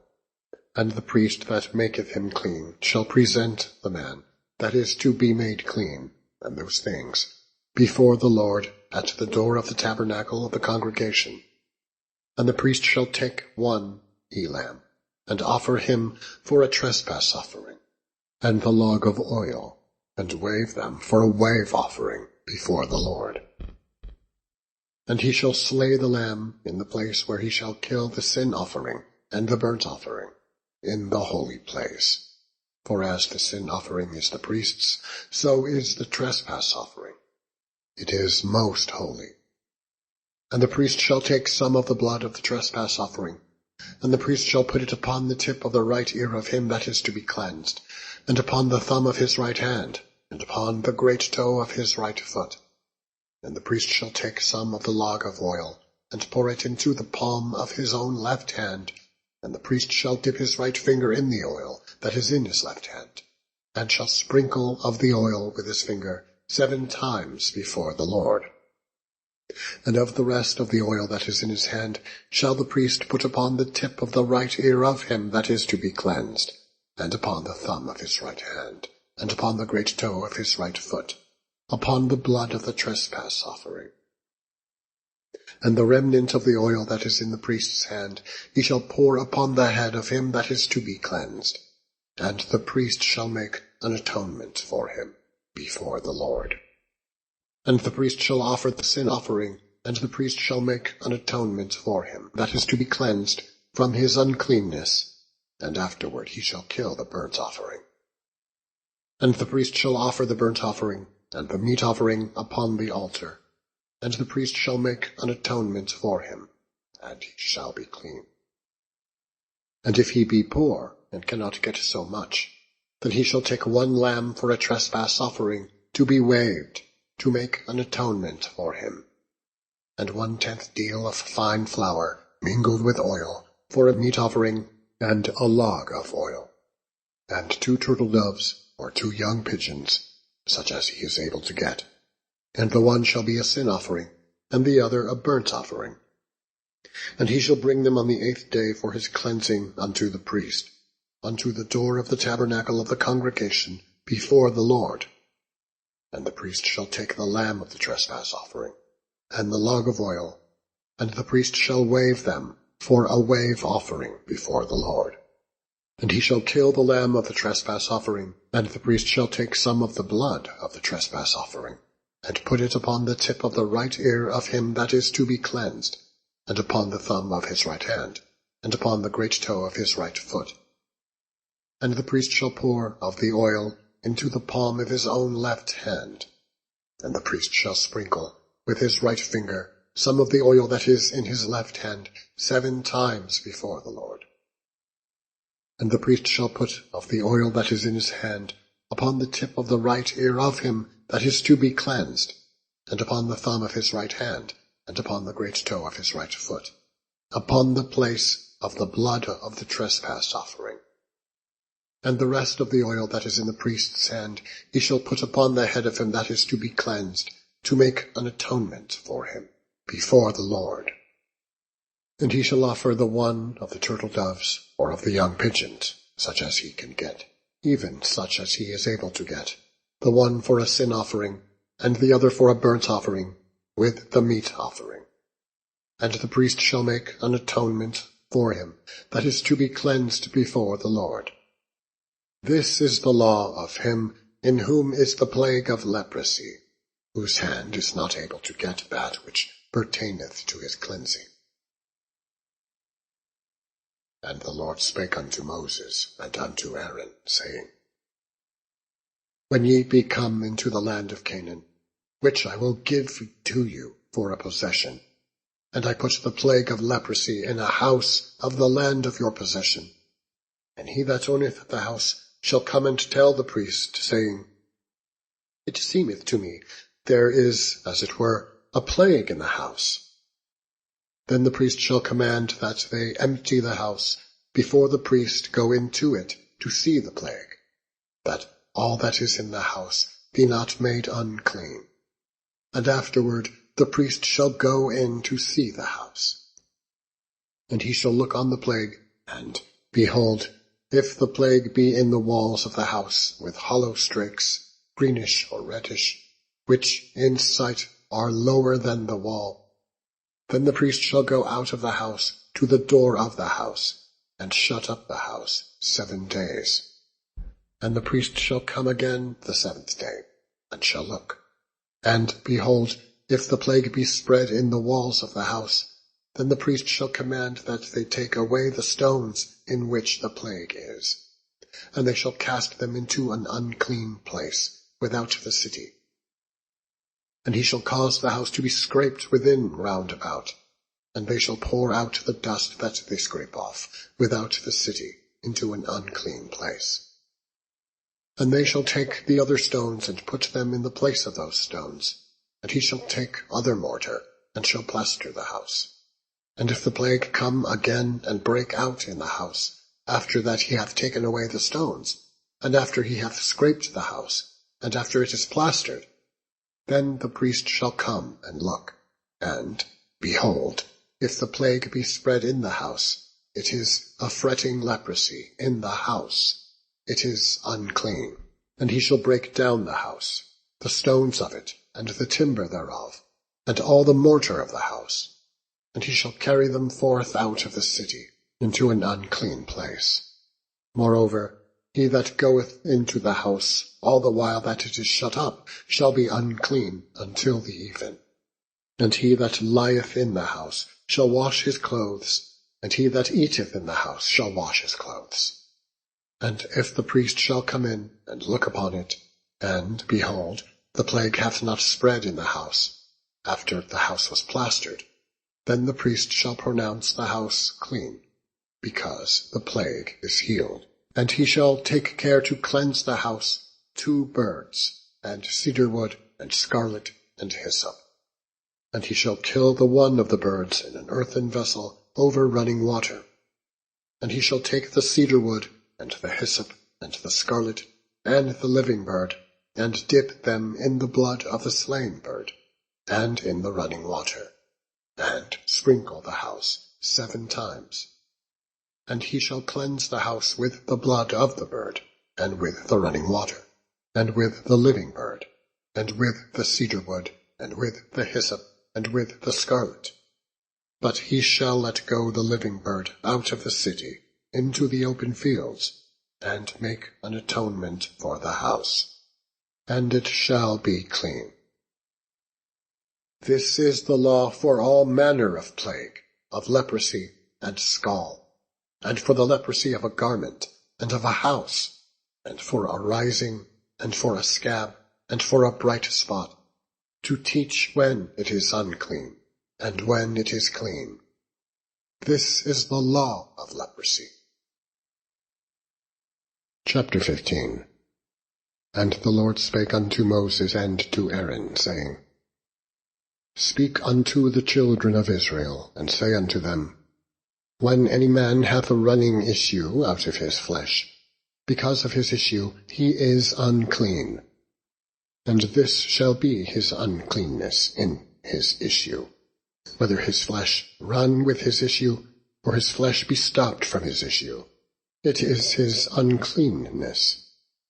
Every bed whereon he lieth that hath the issue is unclean, and every thing whereon he sitteth shall be unclean. And whosoever toucheth his bed shall wash his clothes, and bathe himself in water, and be unclean until the even. And he that sitteth on anything whereon he sat that hath the issue shall wash his clothes, and bathe himself in water, and be unclean until the even. And he that toucheth the flesh of him that hath the issue shall wash his clothes, and bathe himself in water, and be unclean until the even.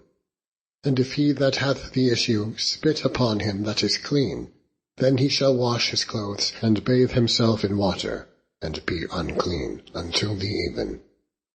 And what saddle soever he rideth upon that hath the issue shall be unclean. And whosoever toucheth any thing that was under him shall be unclean until the even. And he that beareth any of those things shall wash his clothes, and bathe himself in water, and be unclean until the even. And whomsoever he toucheth that hath the issue, and hath not rinsed his hands in water, he shall wash his clothes, and bathe himself in water, and be unclean until the even. And the vessel of earth that he toucheth which hath the issue shall be broken, and every vessel of wood shall be rinsed in water. And when he that hath an issue is cleansed of his issue, then he shall number to himself 7 days for his cleansing, and wash his clothes, and bathe his flesh in running water, and shall be clean. And on the 8th day he shall take to him 2 turtle doves, or 2 young pigeons, and come before the Lord unto the door of the tabernacle of the congregation, and give them unto the priest. And the priest shall offer them, the one for a sin offering, and the other for a burnt offering. And the priest shall make an atonement for him before the Lord for his issue. And if any man's seed of copulation go out from him, then he shall wash all his flesh in water, and be unclean until the even. And every garment and every skin whereon is the seed of copulation shall be washed with water, and be unclean until the even. The woman also with whom man shall lie with seed of copulation, they shall both bathe themselves in water, and be unclean until the even. And if a woman have an issue, and her issue in her flesh be blood, she shall be put apart 7 days, and whosoever toucheth her shall be unclean until the even. And everything that she lieth upon in her separation shall be unclean. Everything also that she sitteth upon shall be unclean. And whosoever toucheth her bed shall wash his clothes, and bathe himself in water, and be unclean until the even. And whosoever toucheth anything that she sat upon shall wash his clothes, and bathe himself in water, and be unclean until the even. And if it be on her bed, or on anything whereon she sitteth, when he toucheth it, he shall be unclean until the even. And if any man lie with her at all, and her flowers be upon him, he shall be unclean 7 days. And all the bed whereon he lieth shall be unclean. And if a woman have an issue of her blood many days out of the time of her separation, or if it run beyond the time of her separation, all the days of the issue of her uncleanness shall be as the days of her separation. She shall be unclean. Every bed whereon she lieth all the days of her issue shall be unto her as the bed of her separation. And whatsoever she sitteth upon shall be unclean, as the uncleanness of her separation. And whosoever toucheth those things shall be unclean, and shall wash his clothes, and bathe himself in water, and be unclean until the even. But if she be cleansed of her issue, then she shall number to herself 7 days, and after that she shall be clean. And on the 8th day she shall take unto her 2 turtles, or 2 young pigeons, and bring them unto the priest to the door of the tabernacle of the congregation. And the priest shall offer the one for a sin offering, and the other for a burnt offering. And the priest shall make an atonement for her before the Lord for the issue of her uncleanness. Thus shall ye separate the children of Israel from their uncleanness, that they die not in their uncleanness, when they defile my tabernacle that is among them. This is the law of him that hath an issue, and of him whose seed goeth from him, and is defiled therewith, and of her that is sick of her flowers, and of him that hath an issue, of the man, and of the woman, and of him that lieth with her, that is unclean. Chapter 16. And the Lord spake unto Moses after the death of the 2 sons of Aaron, when they offered before the Lord, and died. And the Lord spake unto Moses, Speak unto Aaron thy brother, that he come not at all times into the holy place, within the veil, before the mercy seat, which is upon the ark, that he die not. For I will appear in the cloud upon the mercy seat. Thus shall Aaron come into the holy place, with a young bullock for a sin offering, and a ram for a burnt offering.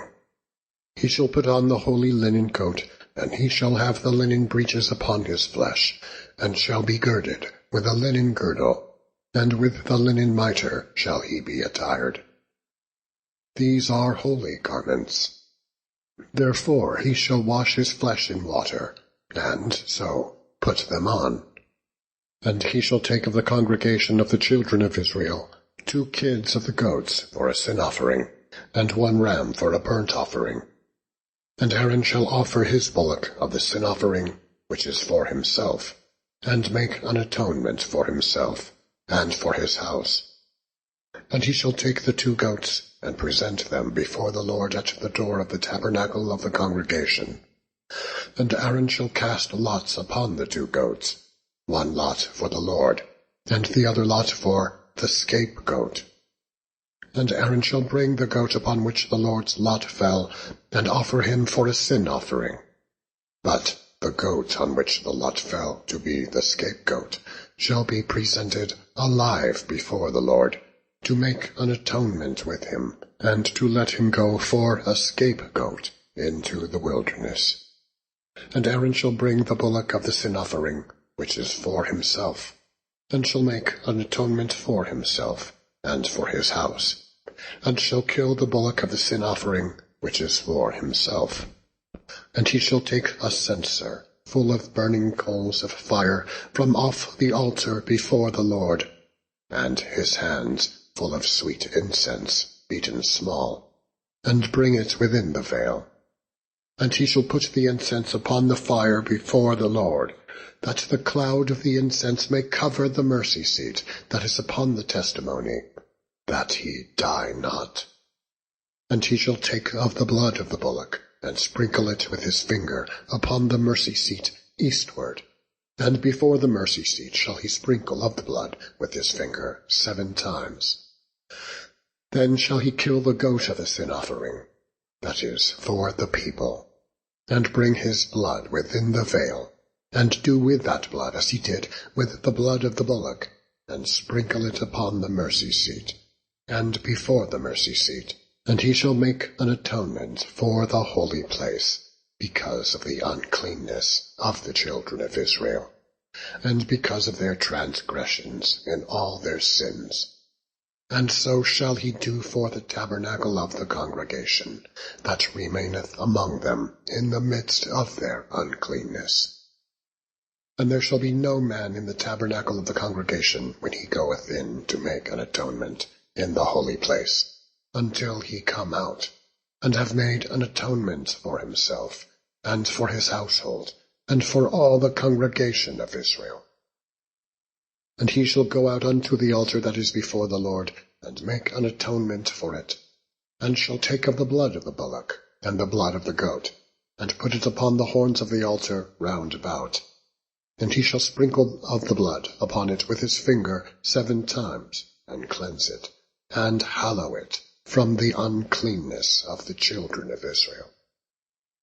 And when he hath made an end of reconciling the holy place, and the tabernacle of the congregation, and the altar, he shall bring the live goat, and Aaron shall lay both his hands upon the head of the live goat, and confess over him all the iniquities of the children of Israel, and all their transgressions and all their sins, putting them upon the head of the goat, and shall send him away by the hand of a fit man into the wilderness. And the goat shall bear upon him all their iniquities unto a land not inhabited. And he shall let go the goat in the wilderness. And Aaron shall come into the tabernacle of the congregation, and shall put off the linen garments which he put on when he went into the holy place, and shall leave them there.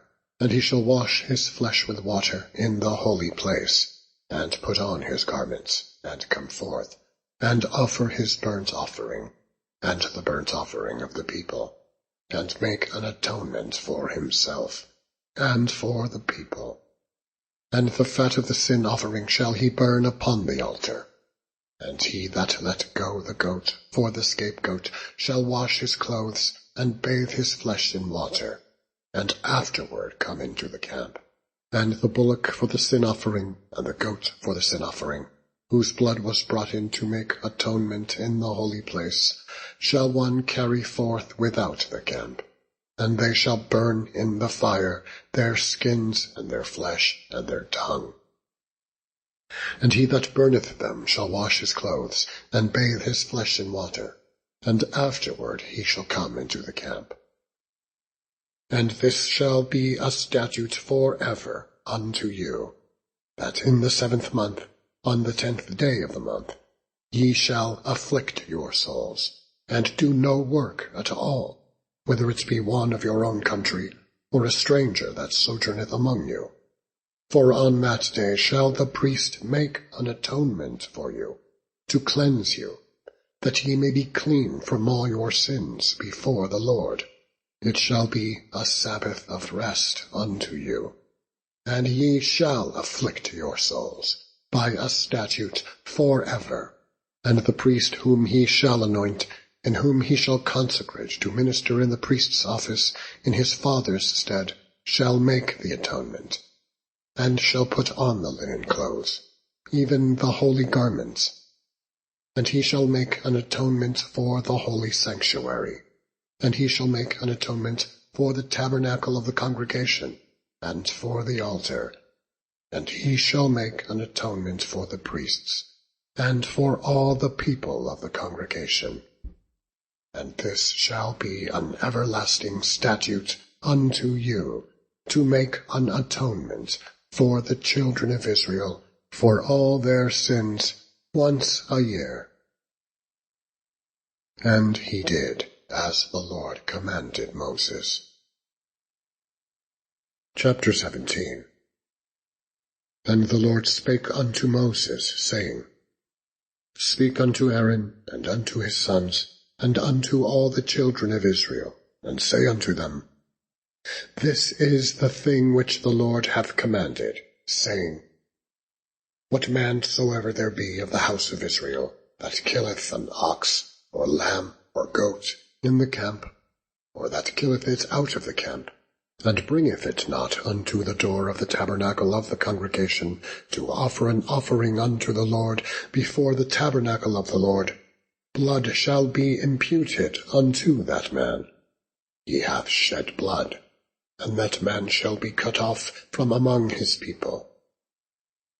To the end that the children of Israel may bring their sacrifices, which they offer in the open field, even that they may bring them unto the Lord, unto the door of the tabernacle of the congregation, unto the priests, and to offer them for peace offerings unto the Lord. And the priest shall sprinkle the blood upon the altar of the Lord at the door of the tabernacle of the congregation, and burn the fat for a sweet savour unto the Lord. And they shall no more offer their sacrifices unto devils, after whom they have gone a-whoring. This shall be a statute forever unto them throughout their generations. And thou shalt say unto them, Whatsoever man there be of the house of Israel, or of the strangers which sojourn among you, that offereth a burnt offering or a sacrifice, and bringeth it not unto the door of the tabernacle of the congregation, to offer it unto the Lord, even that man shall be cut off from among his people. And whatsoever man there be of the house of Israel, or of the strangers that sojourn among you, that eateth any manner of blood, I will even set my face against that soul that eateth blood, and will cut him off from among his people. For the life of the flesh is in the blood, and I have given it to you upon the altar to make an atonement for your souls. For it is the blood that maketh an atonement for the soul. Therefore I said unto the children of Israel, No soul of you shall eat blood, neither shall any stranger that sojourneth among you to eat blood. And whatsoever man there be of the children of Israel, or of the strangers that sojourn among you, which hunteth and catcheth any beast or fowl that may be eaten, he shall even pour out the blood thereof, and cover it with dust. For it is the life of all flesh. The blood of it is for the life thereof. Therefore I said unto the children of Israel, Ye shall eat the blood of no manner of flesh. For the life of all flesh is the blood thereof. Whosoever eateth it shall be cut off. And every soul that eateth that which died of itself, or that which was torn with beasts, whether it be one of your own country, or a stranger, he shall both wash his clothes, and bathe himself in water, and be unclean, until the even. Then shall he be clean. But if he wash them not, nor bathe his flesh, then he shall bear his iniquity. Chapter 18. And the Lord spake unto Moses, saying, Speak unto the children of Israel, and say unto them, I am the Lord your God. After the doings of the land of Egypt wherein ye dwelt, shall ye not do? And after the doings of the land of Canaan, whither I bring you, shall ye not do? Neither shall ye walk in their ordinances. Ye shall do my judgments, and keep mine ordinances, to walk therein. I am the Lord your God. Ye shall therefore keep my statutes and my judgments, which, if a man do, he shall live in them. I am the Lord. None of you shall approach to any that is near of kin to him, to uncover their nakedness. I am the Lord. The nakedness of thy father, or the nakedness of thy mother shalt thou not uncover. She is thy mother. Thou shalt not uncover her nakedness. The nakedness of thy father's wife shalt thou not uncover. It is thy father's nakedness. The nakedness of thy sister, the daughter of thy father, or daughter of thy mother, whether she be born at home or born abroad, even their nakedness thou shalt not uncover. The nakedness of thy son's daughter, or of thy daughter's daughter, even their nakedness thou shalt not uncover, for theirs is thine own nakedness.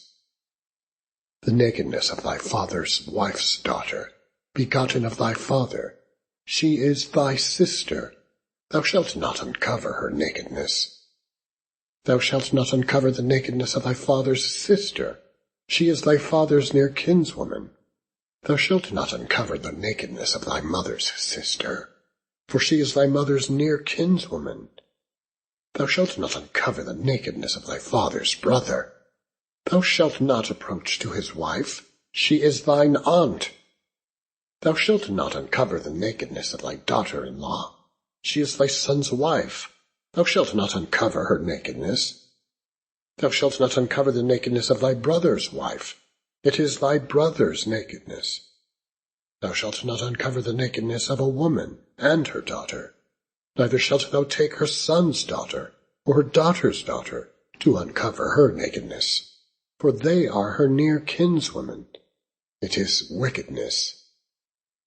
Neither shalt thou take a wife to her sister, to vex her, to uncover her nakedness, beside the other in her lifetime.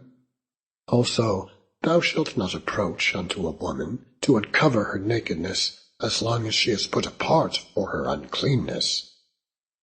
Moreover, thou shalt not lie carnally with thy neighbour's wife, to defile thyself with her. And thou shalt not let any of thy seed pass through the fire to Molech. Neither shalt thou profane the name of thy God. I am the Lord. Thou shalt not lie with mankind as with womankind. It is abomination. Neither shalt thou lie with any beast to defile thyself therewith. Neither shall any woman stand before a beast to lie down thereto. It is confusion. Defile not ye yourselves in any of these things. For in all these the nations are defiled, which I cast out before you. And the land is defiled. Therefore I do visit the iniquity thereof upon it, and the land itself vomiteth out her inhabitants. Ye shall therefore keep my statutes and my judgments, and shall not commit any of these abominations, neither any of your own nation, nor any stranger that sojourneth among you. For all these abominations have the men of the land done, which were before you, and the land is defiled. That the land spew not you out also, when ye defile it, as it spewed out the nations that were before you, For whosoever shall commit any of these abominations, even the souls that commit them shall be cut off from among their people. Therefore shall ye keep mine ordinance, that ye commit not any one of these abominable customs, which were committed before you, and that ye defile not yourselves therein. I am the Lord your God. Chapter 19. And the Lord spake unto Moses, saying, Speak unto all the congregation of the children of Israel, and say unto them, Ye shall be holy, for I, the Lord your God, am holy. Ye shall fear every man his mother and his father, and keep my Sabbaths. I am the Lord your God. Turn ye not unto idols, nor make to yourselves molten gods. I am the Lord your God. And if ye offer a sacrifice of peace offerings unto the Lord, ye shall offer it at your own will.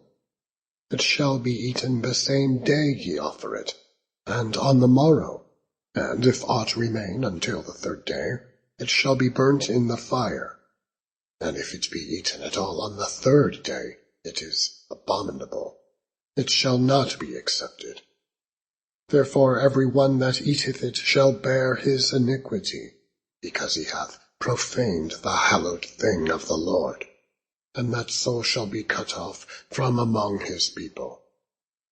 And when ye reap the harvest of your land, thou shalt not wholly reap the corners of thy field, neither shalt thou gather the gleanings of thy harvest. And thou shalt not glean thy vineyard, neither shalt thou gather every grape of thy vineyard. Thou shalt leave them for the poor and stranger. I am the Lord your God. Ye shall not steal, neither deal falsely, neither lie one to another. And ye shall not swear by my name falsely, neither shalt thou profane the name of thy God. I am the Lord. Thou shalt not defraud thy neighbor, neither rob him.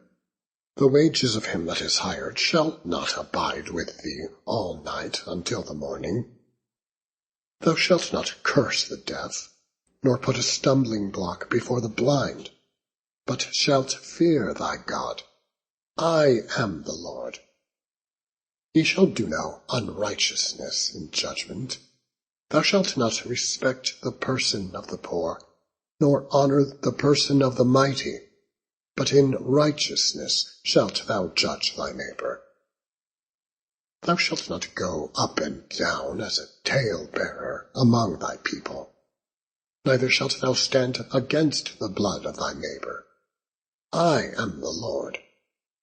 Thou shalt not hate thy brother in thine heart.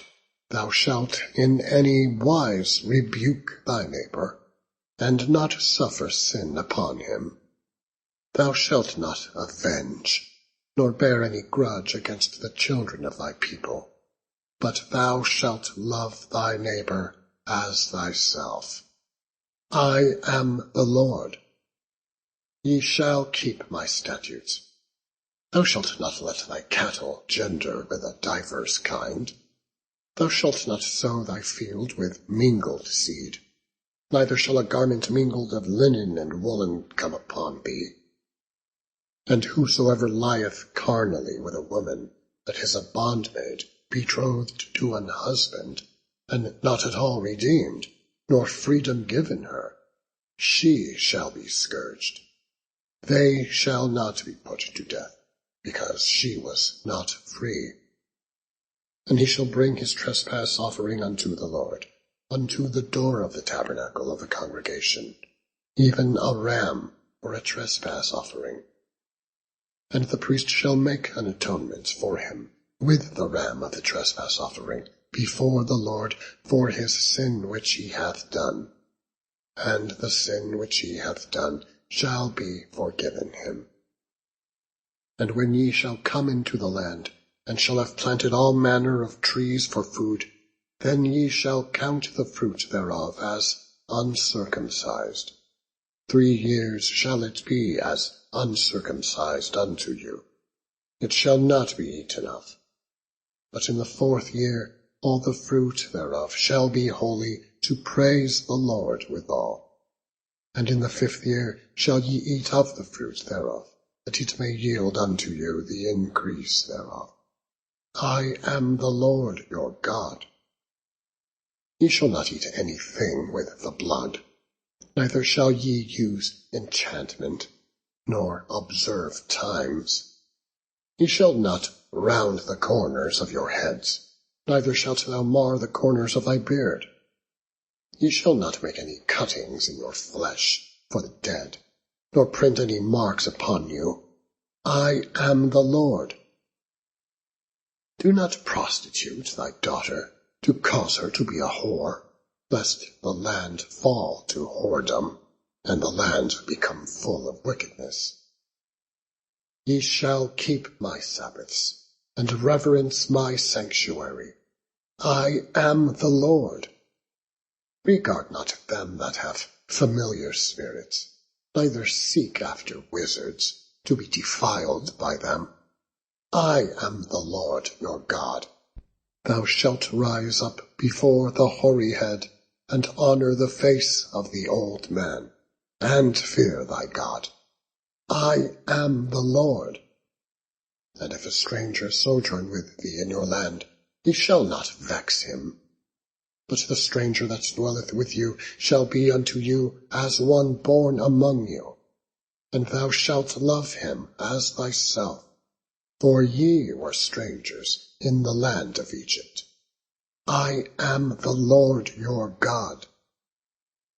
Ye shall do no unrighteousness in judgment, in meat yard, in weight, or in measure. Just balances, just weights, a just ephah, and a just hin shall ye have. I am the Lord your God, which brought you out of the land of Egypt. Chapter 20. And the Lord spake unto Moses, saying, Again thou shalt say to the children of Israel, Whoever he be of the children of Israel, or of the strangers that sojourn in Israel, that giveth any of his seed unto Molech, he shall surely be put to death. The people of the land shall stone him with stones. And I will set my face against that man, and will cut him off from among his people, because he hath given of his seed unto Molech, to defile my sanctuary, and do profane my holy name. And if the people of the land do any ways hide their eyes from the man, when he giveth of his seed unto Molech, and kill him not, then I will set my face against that man, and against his family, and will cut him off, and all that go a-whoring after him, to commit whoredom with Molech, from among their people. And the soul that turneth after such as have familiar spirits, and after wizards, to go a-whoring after them, I will even set my face against that soul, and will cut him off from among his people. Sanctify yourselves, therefore, and be ye holy.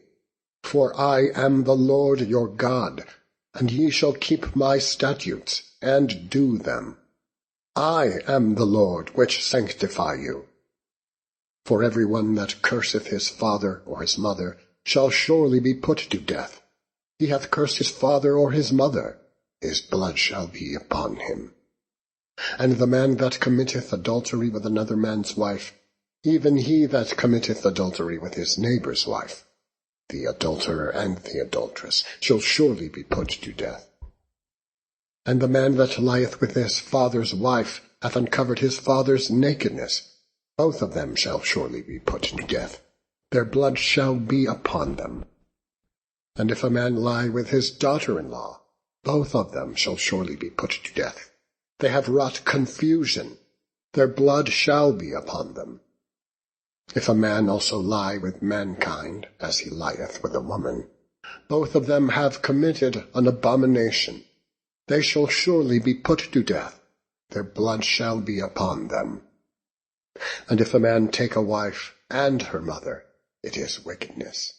They shall be burnt with fire, both he and they, that there be no wickedness among you. And if a man lie with a beast, he shall surely be put to death, and ye shall slay the beast. And if a woman approach unto any beast, and lie down thereto, thou shalt kill the woman and the beast. They shall surely be put to death. Their blood shall be upon them. And if a man shall take his sister, his father's daughter, or his mother's daughter, and see her nakedness, and she see his nakedness, it is a wicked thing. And they shall be cut off in the sight of their people. He hath uncovered his sister's nakedness, he shall bear his iniquity. And if a man shall lie with a woman having her sickness, and shall uncover her nakedness, he hath discovered her fountain, and she hath uncovered the fountain of her blood, and both of them shall be cut off from among their people. And thou shalt not uncover the nakedness of thy mother's sister, nor of thy father's sister, for he uncovereth his near kin. They shall bear their iniquity. And if a man shall lie with his uncle's wife, he hath uncovered his uncle's nakedness. They shall bear their sin. They shall die childless.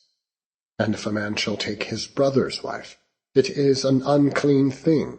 He hath uncovered his brother's nakedness. They shall be childless. Ye shall, therefore, keep all my statutes and all my judgments, and do them, that the land whither I bring you to dwell therein spew you not out. And ye shall not walk in the manners of the nation which I cast out before you, for they committed all these things, and therefore I abhorred them. But I have said unto you, ye shall inherit their land, and I will give it unto you, to possess it, a land that floweth with milk and honey. I am the Lord your God, which have separated you from other people. Ye shall therefore put difference between clean beasts and unclean, and between unclean fowls and clean. And ye shall not make your souls abominable by beast, or by fowl, or by any manner of living thing that creepeth on the ground, which I have separated from you as unclean. And ye shall be holy unto me. For I, the Lord, am holy, and have severed you from other people, that ye should be mine. A man also, or woman, that hath a familiar spirit, or that is a wizard, shall surely be put to death. They shall stone them with stones. Their blood shall be upon them. Chapter 21. And the Lord said unto Moses, Speak unto the priests, the sons of Aaron, and say unto them, There shall none be defiled for the dead among his people, but for his kin that is near unto him, that is, for his mother, and for his father, and for his son, and for his daughter, and for his brother, and for his sister, a virgin that is nigh unto him, which hath no husband. For her may be defiled. But he shall not defile himself, being a chief man among his people, to profane himself. They shall not make baldness upon their head, neither shall they shave off the corner of thy beard, nor make any cuttings in their flesh. They shall be holy unto their God. And do not profane the name of their God, for the offerings of the Lord made by fire, and the bread of their God they do offer. Therefore they shall be holy. They shall not take a wife that is a whore, or profane. Neither shall they take a woman put away from her husband, for he is holy unto his God. Thou shalt sanctify him, therefore, for he offereth the bread of thy God. He shall be holy unto thee. For I, the Lord, which sanctify you, am holy. And the daughter of any priest, if she profane herself by playing the whore, she profaneth her father, she shall be burnt with fire. And he that is the high priest among his brethren, upon whose head the anointing oil is poured, and that is consecrated to put on the garments, shall not uncover his head, nor rend his clothes. Neither shall he go into any dead body, nor defile himself for his father or for his mother. Neither shall he go out of the sanctuary, nor profane the sanctuary of his God. For the crown of the anointing oil of his God is upon him. I am the Lord. And he shall take a wife in her virginity, a widow, or a divorced woman, or profane, or an harlot. These shall he not take, but he shall take a virgin of his own people to wife. Neither shall he profane his seed among his people, for I, the Lord, do sanctify him. And the Lord spake unto Moses, saying, Speak unto Aaron, saying, Whosoever he be of thy seed in their generations that hath any blemish, let him not approach to offer the bread of his God. For whatsoever man he be that hath a blemish, he shall not approach, a blind man, or a lame, or he that hath a flat nose, or any thing superfluous, or a man that is broken-footed, or broken-handed, or crook-backed, or a dwarf, or that hath a blemish in his eye, or be scurvy, or scabbed, or hath his stones broken. No man that hath a blemish of the seed of Aaron the priest shall come nigh to offer the offerings of the Lord made by fire. He hath a blemish. He shall not come nigh to offer the bread of his God. He shall eat the bread of his God, both of the most holy and of the holy. Only he shall not go in unto the veil, nor come nigh unto the altar, because he hath a blemish, that he profane not my sanctuaries. For I, the Lord, do sanctify them. And Moses told it unto Aaron, and to his sons, and unto all the children of Israel. Chapter 22. And the Lord spake unto Moses, saying, Speak unto Aaron, and to his sons, that they separate themselves from the holy things of the children of Israel, and that they profane not my holy name in those things which they hallow unto me. I am the Lord. Say unto them, Whosoever he be of all your seed among your generations, that goeth unto the holy things, which the children of Israel hallow unto the Lord, having his uncleanness upon him, that so shall be cut off from my presence. I am the Lord. What man soever of the seed of Aaron is a leper, or hath a running issue, he shall not eat of the holy things, until he be clean. And whoso toucheth anything that is unclean by the dead, or by a man whose seed goeth from him, or whosoever toucheth any creeping thing, whereby he may be made unclean, or a man of whom he may take uncleanness, whatsoever uncleanness he hath, the soul which hath touched any such shall be unclean until even, and shall not eat of the holy things, unless he wash his flesh with water. And when the sun is down, he shall be clean, and shall afterward eat of the holy things, because it is his food.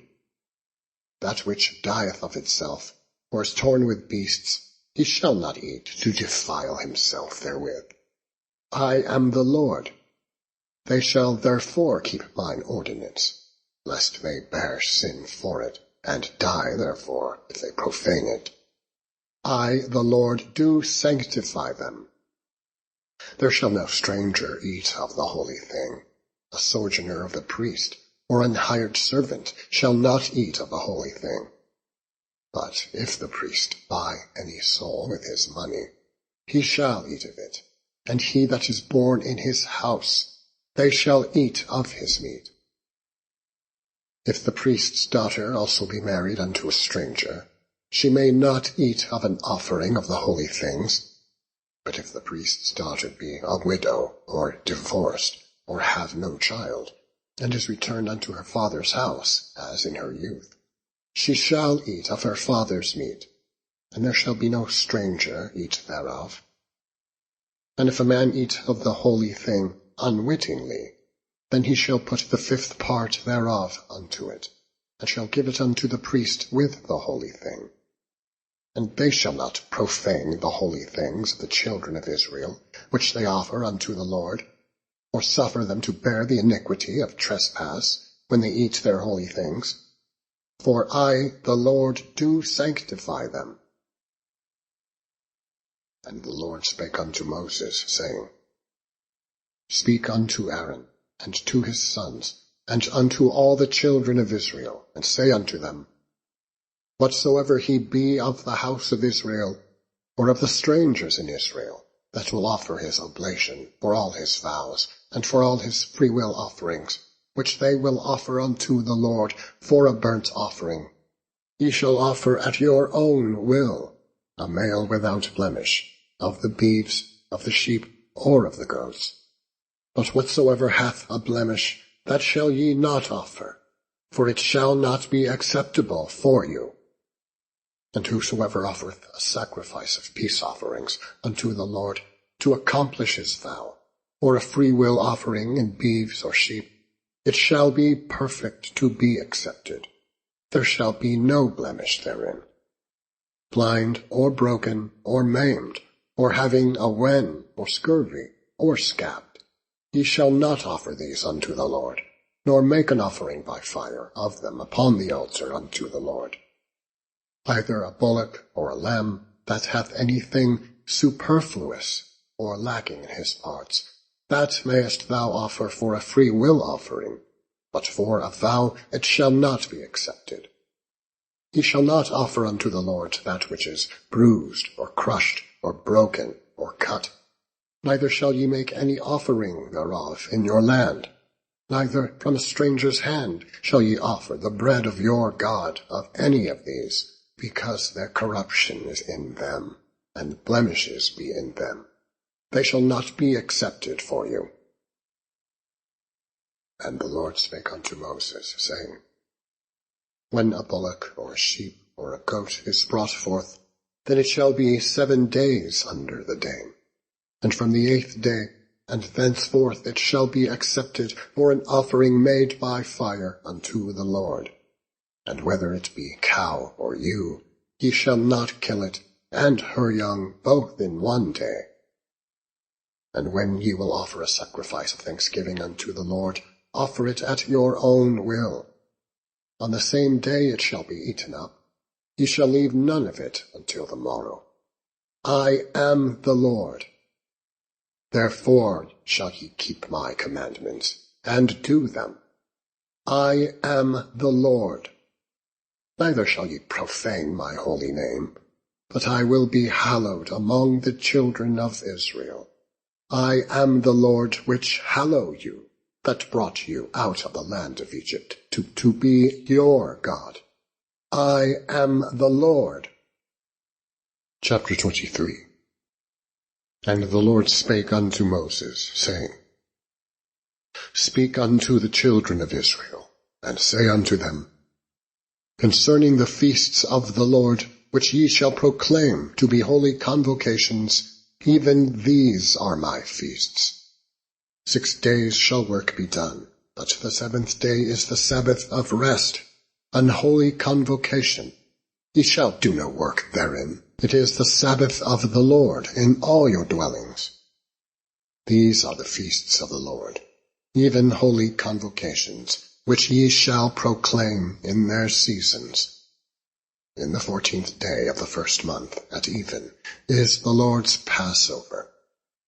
And on the 15th day of the same month is the feast of unleavened bread unto the Lord.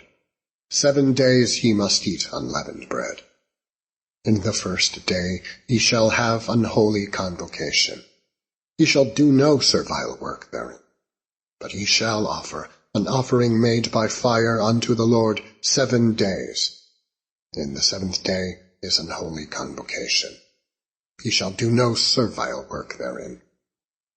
And the Lord spake unto Moses, saying, Speak unto the children of Israel, and say unto them, When ye be come into the land which I give unto you, and shall reap the harvest thereof, Then ye shall bring a sheaf of the first fruits of your harvest unto the priest. And he shall wave the sheaf before the Lord, to be accepted for you. On the morrow after the Sabbath, the priest shall wave it. And ye shall offer that day when ye wave the sheaf, an he-lamb without blemish of the first year, for a burnt offering unto the Lord. And the meat offering thereof shall be 2/10 deals of fine flour mingled with oil, an offering made by fire unto the Lord, for a sweet savour. And the drink offering thereof shall be wine, the 4th part of an hin. And ye shall eat neither bread, nor parched corn, nor green ears, until the self-same day that ye have brought an offering unto your God. It shall be a statute for ever, throughout your generations, in all your dwellings. And ye shall count unto you from the morrow after the Sabbath, from the day that ye brought the sheaf of the wave offering. 7 Sabbaths shall be complete. Even unto the morrow after the 7th Sabbath shall ye number 50 days, and ye shall offer a new meat offering unto the Lord. Ye shall bring out of your habitations 2 wave loaves of 2/10 deals. They shall be of fine flour. They shall be baken with leaven. They are the first fruits unto the Lord. And ye shall offer with the bread 7 lambs without blemish of the first year, and 1 young bullock, and 2 rams. They shall be for a burnt offering unto the Lord, with their meat offering, and their drink offerings, even an offering made by fire, of sweet savour unto the Lord. Then ye shall sacrifice 1 kid of the goats for a sin offering, and 2 lambs of the first year for a sacrifice of peace offerings. And the priest shall wave them with the bread of the firstfruits for a wave offering before the Lord, with the 2 lambs. They shall be holy to the Lord, for the priest. And ye shall proclaim on the selfsame day, that it may be an holy convocation unto you. Ye shall do no servile work therein. It shall be a statute for ever, in all your dwellings, throughout your generations. And when ye reap the harvest of your land, thou shalt not make clean riddance of the corners of thy field, when thou reapest. Neither shalt thou gather any gleaning of thy harvest. Thou shalt leave them unto the poor, and to the stranger. I am the Lord your God. And the Lord spake unto Moses, saying, Speak unto the children of Israel, saying, In the 7th month, in the 1st day of the month, shall ye have a Sabbath, a memorial of blowing of trumpets, an holy convocation. Ye shall do no servile work therein, but ye shall offer an offering made by fire unto the Lord. And the Lord spake unto Moses, saying, Also on the 10th day of this 7th month there shall be a day of atonement. It shall be an holy convocation unto you, and ye shall afflict your souls, and offer an offering made by fire unto the Lord. And ye shall do no work in that selfsame day, for it is a day of atonement, to make an atonement for you before the Lord your God. For whatsoever soul it be that shall not be afflicted in that same day, he shall be cut off from among his people. And whatsoever soul it be that doeth any work in that same day, the same soul will I destroy from among his people. Ye shall do no manner of work. It shall be a statute for ever, throughout your generations, in all your dwellings. It shall be unto you a Sabbath of rest. And ye shall afflict your souls in the 9th day of the month at even. From even unto even shall ye celebrate your Sabbath. And the Lord spake unto Moses, saying, Speak unto the children of Israel, saying, The 15th day of this 7th month shall be the Feast of Tabernacles, for 7 days unto the Lord. On the 1st day shall be an holy convocation. Ye shall do no servile work therein. 7 days shall ye offer an offering made by fire unto the Lord. On the 8th day shall be an holy convocation unto you, and ye shall offer an offering made by fire unto the Lord. It is a solemn assembly, and ye shall do no servile work therein. These are the feasts of the Lord, which ye shall proclaim to be holy convocations, to offer an offering made by fire unto the Lord, a burnt offering and a meat offering, a sacrifice and drink offerings, everything upon his day.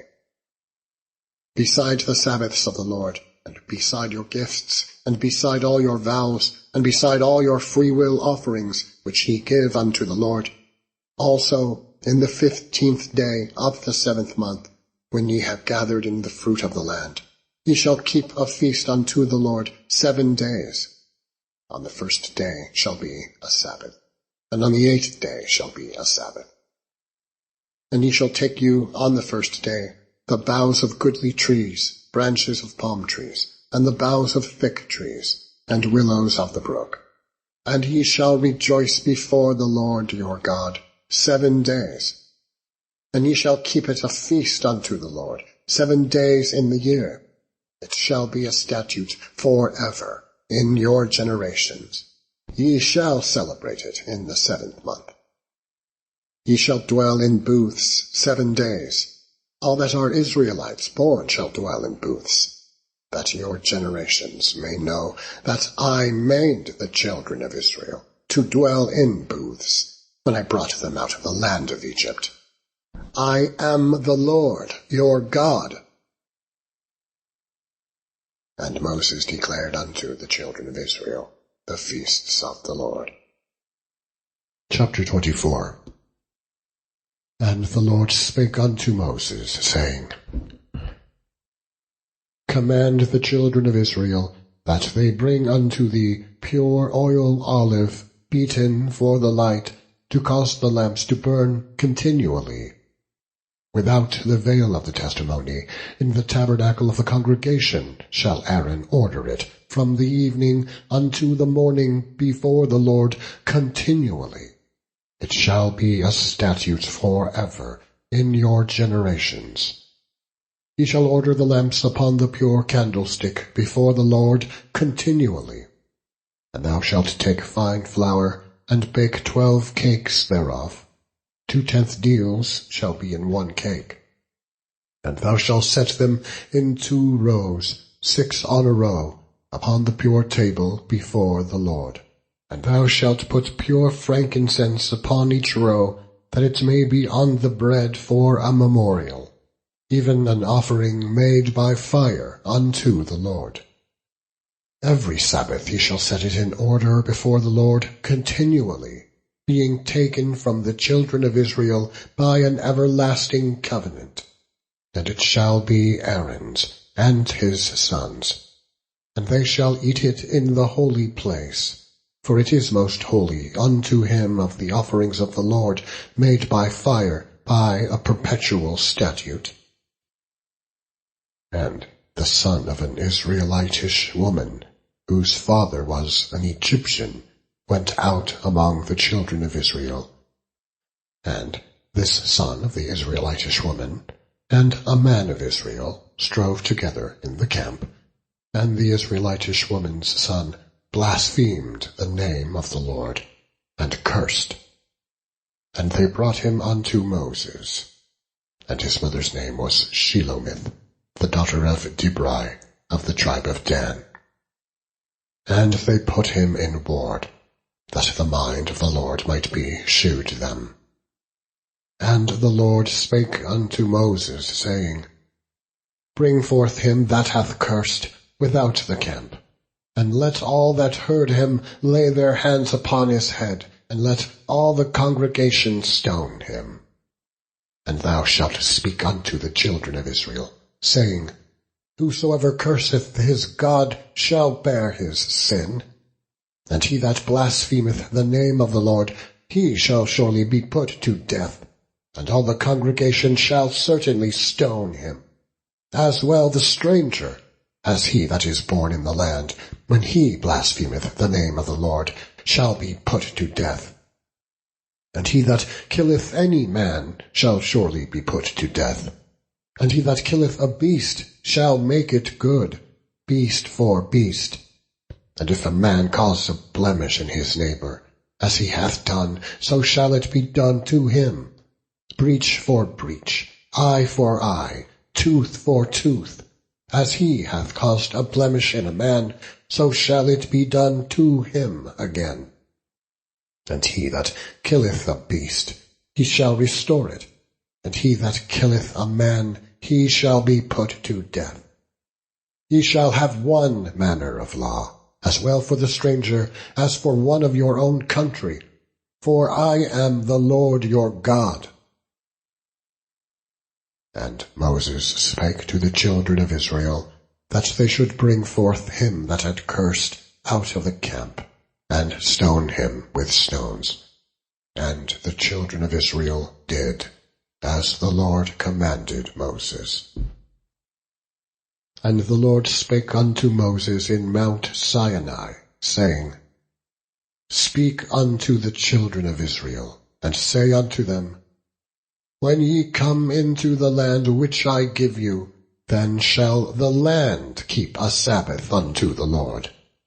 6 years thou shalt sow thy field, and 6 years thou shalt prune thy vineyard, and gather in the fruit thereof. But in the 7th year shall be a Sabbath of rest unto the land, a Sabbath for the Lord. For thou shalt neither sow thy field, nor prune thy vineyard. That which groweth of its own accord of thy harvest thou shalt not reap, neither gather the grapes of thy vine undressed, for it is a year of rest unto the land. And the Sabbath of the land shall be meat for you, for thee and thy servant, and for thy maid, and for thy hired servant, and for thy stranger that sojourneth with thee, and for thy cattle, and for the beasts that are in thy land, shall all the increase thereof be meat. And thou shalt number 7 Sabbaths of years unto thee, 7 times 7 years, and the space of the 7 Sabbaths of years shall be unto thee 49 years. Then thou shalt cause the trumpet of the Jubilee to sound on the 10th day of the 7th month, in the day of atonement. Shall ye make the trumpet sound throughout all your land. And he shall hallow the 50th year, and proclaim liberty throughout all the land unto all the inhabitants thereof. It shall be a jubilee unto you. And ye shall return every man unto his possession, and ye shall return every man unto his family. A jubilee shall that 50th year be unto you.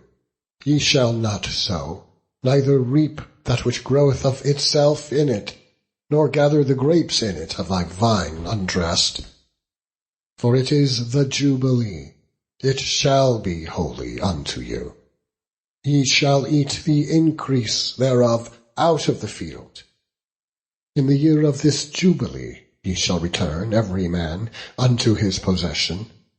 And if thou sell aught unto thy neighbour, or buyest aught of thy neighbour's hand, ye shall not oppress one another. According to the number of years after the Jubilee thou shalt buy of thy neighbour, and according unto the number of years of the fruits he shall sell unto thee. According to the multitude of years thou shalt increase the price thereof, and according to the fewness of years thou shalt diminish the price of it. For according to the number of the years of the fruits doth he sell unto thee.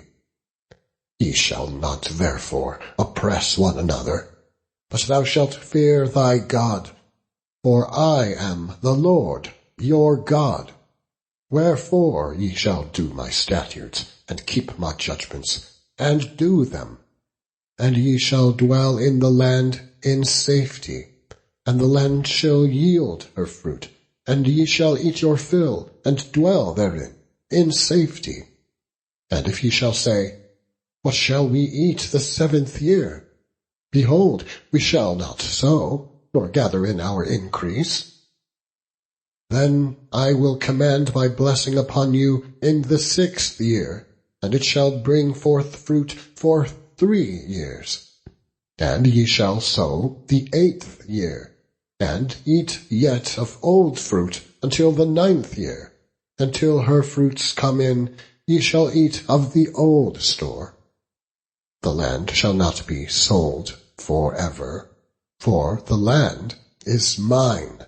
For ye are strangers and sojourners with me, and in all the land of your possession ye shall grant a redemption for the land. If thy brother be waxen poor, and hath sold away some of his possession, and if any of his kin come to redeem it, then shall he redeem that which his brother sold. And if the man have none to redeem it, and himself be able to redeem it, then let him count the years of the sale thereof, and restore the overplus unto the man to whom he sold it, that he may return unto his possession. But if he be not able to restore it to him, then that which is sold shall remain in the hand of him that hath bought it, until the year of Jubilee. And in the Jubilee it shall go out, and he shall return unto his possession. And if a man sell a dwelling house in a walled city, then he may redeem it within a whole year after it is sold. Within a full year may he redeem it. And if it be not redeemed within the space of a full year, then the house that is in the walled city shall be established forever to him that bought it throughout his generations. It shall not go out in the Jubilee. But the houses of the villages which have no wall round about them shall be counted as the fields of the country. They may be redeemed, and they shall go out in the Jubilee. Notwithstanding, the cities of the Levites and the houses of the cities of their possession may the Levites redeem at any time. And if a man purchase of the Levites, then the house that was sold and the city of his possession shall go out in the year of Jubilee. For the houses of the cities of the Levites are their possession among the children of Israel. But the field of the suburbs of their cities may not be sold, for it is their perpetual possession. And if thy brother be waxen poor, and fallen in decay with thee, then thou shalt relieve him, yea, though he be a stranger or a sojourner, that he may live with thee. Take thou no usury of him, or increase, but fear thy God, that thy brother may live with thee. Thou shalt not give him thy money upon usury, nor lend him thy victuals for increase. For I am the Lord your God, which brought you forth out of the land of Egypt, to give you the land of Canaan, and to be your God. And if thy brother that dwelleth by thee be waxen poor, and be sold unto thee, thou shalt not compel him to serve as a bondservant, but as an hired servant, and as a sojourner he shall be with thee, and shall serve thee unto the year of Jubilee. And then shall he depart from thee, both he and his children with him, and shall return unto his own family, and unto the possession of his fathers shall he return. For they are my servants, which I brought forth out of the land of Egypt. They shall not be sold as bondmen. Thou shalt not rule over him with rigor, but shalt fear thy God. Both thy bondmen and thy bondmaids, which thou shalt have, shall be of the heathen that are round about you. Of them shall ye buy bondmen and bondmaids. Moreover, of the children of the strangers that do sojourn among you, of them shall ye buy, and of their families that are with you, which they begat in your land, and they shall be your possession. And ye shall take them as an inheritance for your children after you, to inherit them for a possession. they shall be your bondmen forever. But over your brethren, the children of Israel, ye shall not rule one over another with rigor. And if a sojourner or stranger wax rich by thee, and thy brother that dwelleth by him wax poor, and sell himself unto the stranger or sojourner by thee, or to the stock of the stranger's family, after that he is sold, he may be redeemed again. One of his brethren may redeem him. Either his uncle or his uncle's son may redeem him, or any that is nigh of kin unto him of his family may redeem him, or if he be able, he may redeem himself. And he shall reckon with him that bought him from the year that he was sold to him unto the year of Jubilee, and the price of his sale shall be according to the number of years, according to the time of an hired servant shall it be with him. If there be yet many years behind, according unto them he shall give again the price of his redemption out of the money that he was bought for.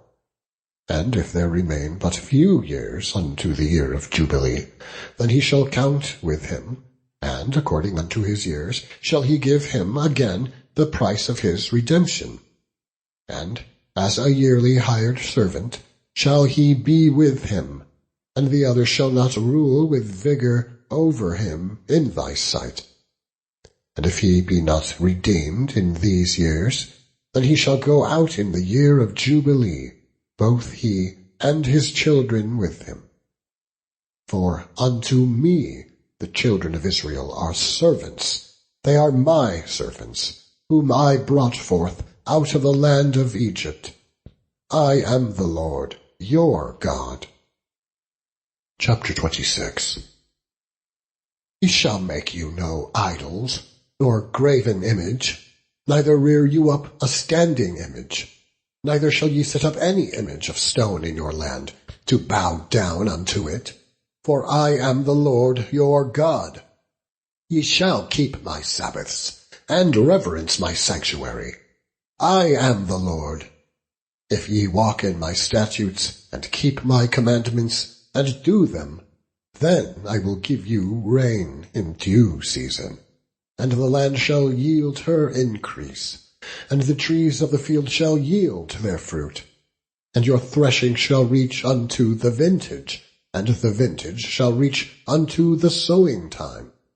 And ye shall eat your bread to the full, and dwell in your land safely. And I will give peace in the land, and ye shall lie down, and none shall make you afraid. And I will rid evil beasts out of the land, neither shall the sword go through your land. And ye shall chase your enemies, and they shall fall before you by the sword. And 5 of you shall chase 100, and 100 of you shall put 10,000 to flight. And your enemies shall fall before you by the sword. For I will have respect unto you, and make you fruitful, and multiply you, and establish my covenant with you. And ye shall eat old store, and bring forth the old because of the new. And I set my tabernacle among you, and my soul shall not abhor you. And I will walk among you, and will be your God, and ye shall be my people. I am the Lord your God, which brought you forth out of the land of Egypt, that ye should not be their bondmen. And I have broken the bands of your yoke, and made you go upright. But if ye will not hearken unto me, and will not do all these commandments, and if ye shall despise my statutes, or if your soul abhor my judgments, so that ye will not do all my commandments, but that ye break my covenant, I also will do this unto you.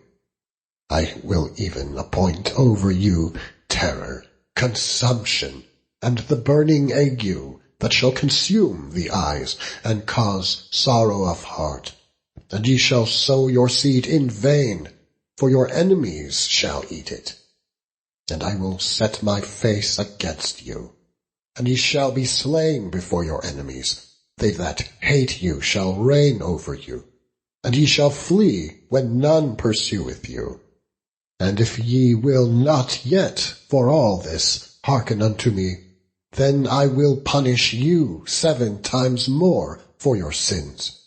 And I will break the pride of your power, and I will make your heaven as iron, and your earth as brass, and your strength shall be spent in vain. For your land shall not yield her increase, neither shall the trees of the land yield their fruits.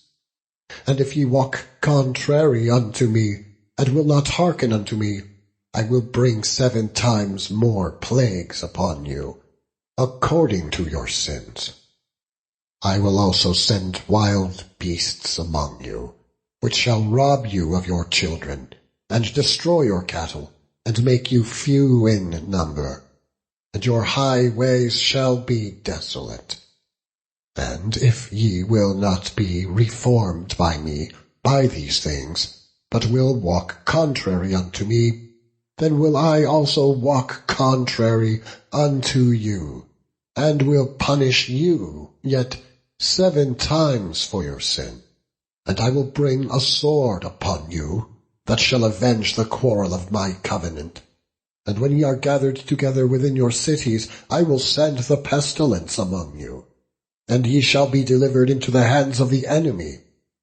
And when I have broken the staff of your bread, 10 women shall bake your bread in 1 oven, and they shall deliver you your bread again by weight, and ye shall eat and not be satisfied.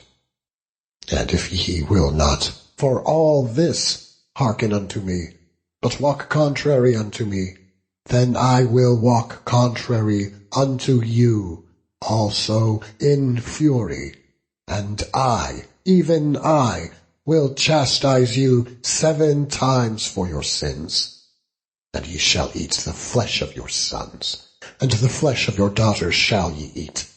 And I will destroy your high places, and cut down your images, and cast your carcasses upon the carcasses of your idols, and my soul shall abhor you. And I will make your cities waste, and bring your sanctuaries unto desolation, and I will not smell the savour of your sweet odours. And I will bring the land into desolation, and your enemies which dwell therein shall be astonished by it. And I will scatter you among the heathen, and will draw out a sword after you, and your land shall be desolate, and your cities waste. Then shall the land enjoy her Sabbath, as long as it lieth desolate, and ye be in your enemy's land. Even then shall the land rest and enjoy her Sabbaths. As long as it lieth desolate, it shall rest, because it did not rest in your Sabbaths, when ye dwelt upon it. And upon them that are left alive of you, I will send a faintness into their hearts, in the land of their enemies, and the sound of a shaken leaf shall chase them, and they shall flee, as fleeing from a sword, and they shall fall when none pursueth. And they shall fall one upon another, as it were before a sword, when none pursueth, and ye shall have no power to stand before your enemies. And ye shall perish among the heathen, and the land of your enemies shall eat you up. And they that are left of you shall pine away in their iniquity, in your enemies' lands, and also in the iniquities of their fathers shall they pine away with them. If they shall confess their iniquity, and the iniquity of their fathers, with their trespass, which they trespassed against me, and that also they have walked contrary unto me, and that I also have walked contrary unto them, and have brought them into the land of their enemies, if then their uncircumcised hearts be humbled, and then they accept of the punishment of their iniquity, then will I remember my covenant with Jacob, and also my covenant with Isaac, and also my covenant with Abraham will I remember. and I will remember the land. The land also shall be left of them, and shall enjoy her Sabbaths, while she lieth desolate without them. And they shall accept of the punishment of their iniquity, because they despised my judgments, and because their soul abhorred my statutes. And yet for all that, when they be in the land of their enemies, I will not cast them away, neither will I abhor them, to destroy them utterly, and to break my covenant with them. For I am the Lord their God, but I will, for their sakes, remember the covenant of their ancestors, whom I brought forth out of the land of Egypt, in the sight of the heathen, that I might be their God. I am the Lord. These are the statutes and judgments and laws which the Lord made between him and the children of Israel in Mount Sinai by the hand of Moses. Chapter 27. And the Lord spake unto Moses, saying, Speak unto the children of Israel, and say unto them, When a man shall make a singular vow, the persons shall be for the Lord by thy estimation, and thy estimation shall be of the male from 20 years old, even unto 60 years old, even thy estimation shall be 50 shekels of silver, after the shekel of the sanctuary. And if it be a female, then thy estimation shall be 30 shekels. And if it be from 5 years old, even unto 20 years old, then thy estimation shall be of the male 20 shekels, and for the female 10 shekels. And if it be from a month old, even unto 5 years old, then thy estimation shall be of the male 5 shekels of silver, and for the female thy estimation shall be 3 shekels of silver. And if it be from 60 years old and above, if it be a male, then thy estimation shall be 15 shekels, and for the female 10 shekels. But if he be poorer than thy estimation, then he shall present himself before the priest, and the priest shall value him. According to his ability that vowed shall the priest value him. And if it be a beast, whereof men bring an offering unto the Lord, all that any man giveth of such unto the Lord shall be holy. He shall not alter it, nor change it, a good for a bad, or a bad for a good. And if he shall at all change beast for beast, then it and the exchange thereof shall be holy. And if it be any unclean beast, of which they do not offer a sacrifice unto the Lord, then he shall present the beast before the priest. And the priest shall value it, whether it be good or bad. As thou valuest it, who art the priest, so shall it be. But if he will at all redeem it, then he shall add a 5th part thereof unto thy estimation.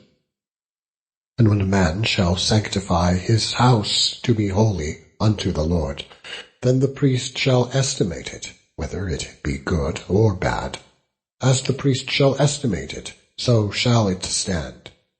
And if he that sanctified it will redeem his house, then he shall add the 5th part of the money of thy estimation unto it, and it shall be his. And if a man shall sanctify unto the Lord some part of a field of his possession, then thy estimation shall be according to the seed thereof. An omer of barley seed shall be valued at 50 shekels of silver. If he sanctify his field from the year of Jubilee, according to thy estimation it shall stand. But if he sanctify his field after the Jubilee, then the priest shall reckon unto him the money according to the years that remain, even unto the year of the Jubilee, and shall be abated from thy estimation. And if he that sanctified the field will in any wise redeem it, then he shall add the 5th part of the money of thy estimation unto it, and it shall be assured to him. And if he will not redeem the field, or if he have sold the field to another man, it shall not be redeemed any more. But the field, when it goeth out in the Jubilee, shall be holy unto the Lord, as a field devoted. The possession thereof shall be the priest's. And if a man sanctify unto the Lord a field which he hath bought, which is not of the fields of his possession, then the priest shall reckon unto him the worth of thy estimation, even unto the year of the Jubilee. And he shall give thine estimation in that day as a holy thing unto the Lord. In the year of the Jubilee the field shall return unto him of whom it was bought, even to him to whom the possession of the land did belong. And all thy estimations shall be according to the shekel of the sanctuary. 20 gerahs shall be the shekel. Only the firstling of the beasts, which should be the Lord's firstling, no man shall sanctify it, whether it be ox or sheep, it is the Lord's. And if it be of an unclean beast, then he shall redeem it according to thine estimation, and shall add a fifth part of it thereto. Or if it be not redeemed, then it shall be sold according to thy estimation. Notwithstanding, no devoted thing, that a man shall devote unto the Lord of all that he hath, both of man and beast, and of the field of his possession, shall be sold or redeemed. Every devoted thing is most holy unto the Lord. None devoted, which shall be devoted of men, shall be redeemed, but shall surely be put to death. And all the tithe of the land, whether of the seed of the land, or of the fruit of the tree, is the Lord's. It is holy unto the Lord. And if a man will at all redeem aught of his tithes, he shall add thereto the fifth part thereof. And concerning the tithe of the herd, or of the flock, even of whatsoever passeth under the rod, the 10th shall be holy unto the Lord. He shall not search whether it be good or bad, neither shall he change it. And if he change it at all, then both it and the change thereof shall be holy, and it shall not be redeemed. These are the commandments which the Lord commanded Moses for the children of Israel in Mount Sinai.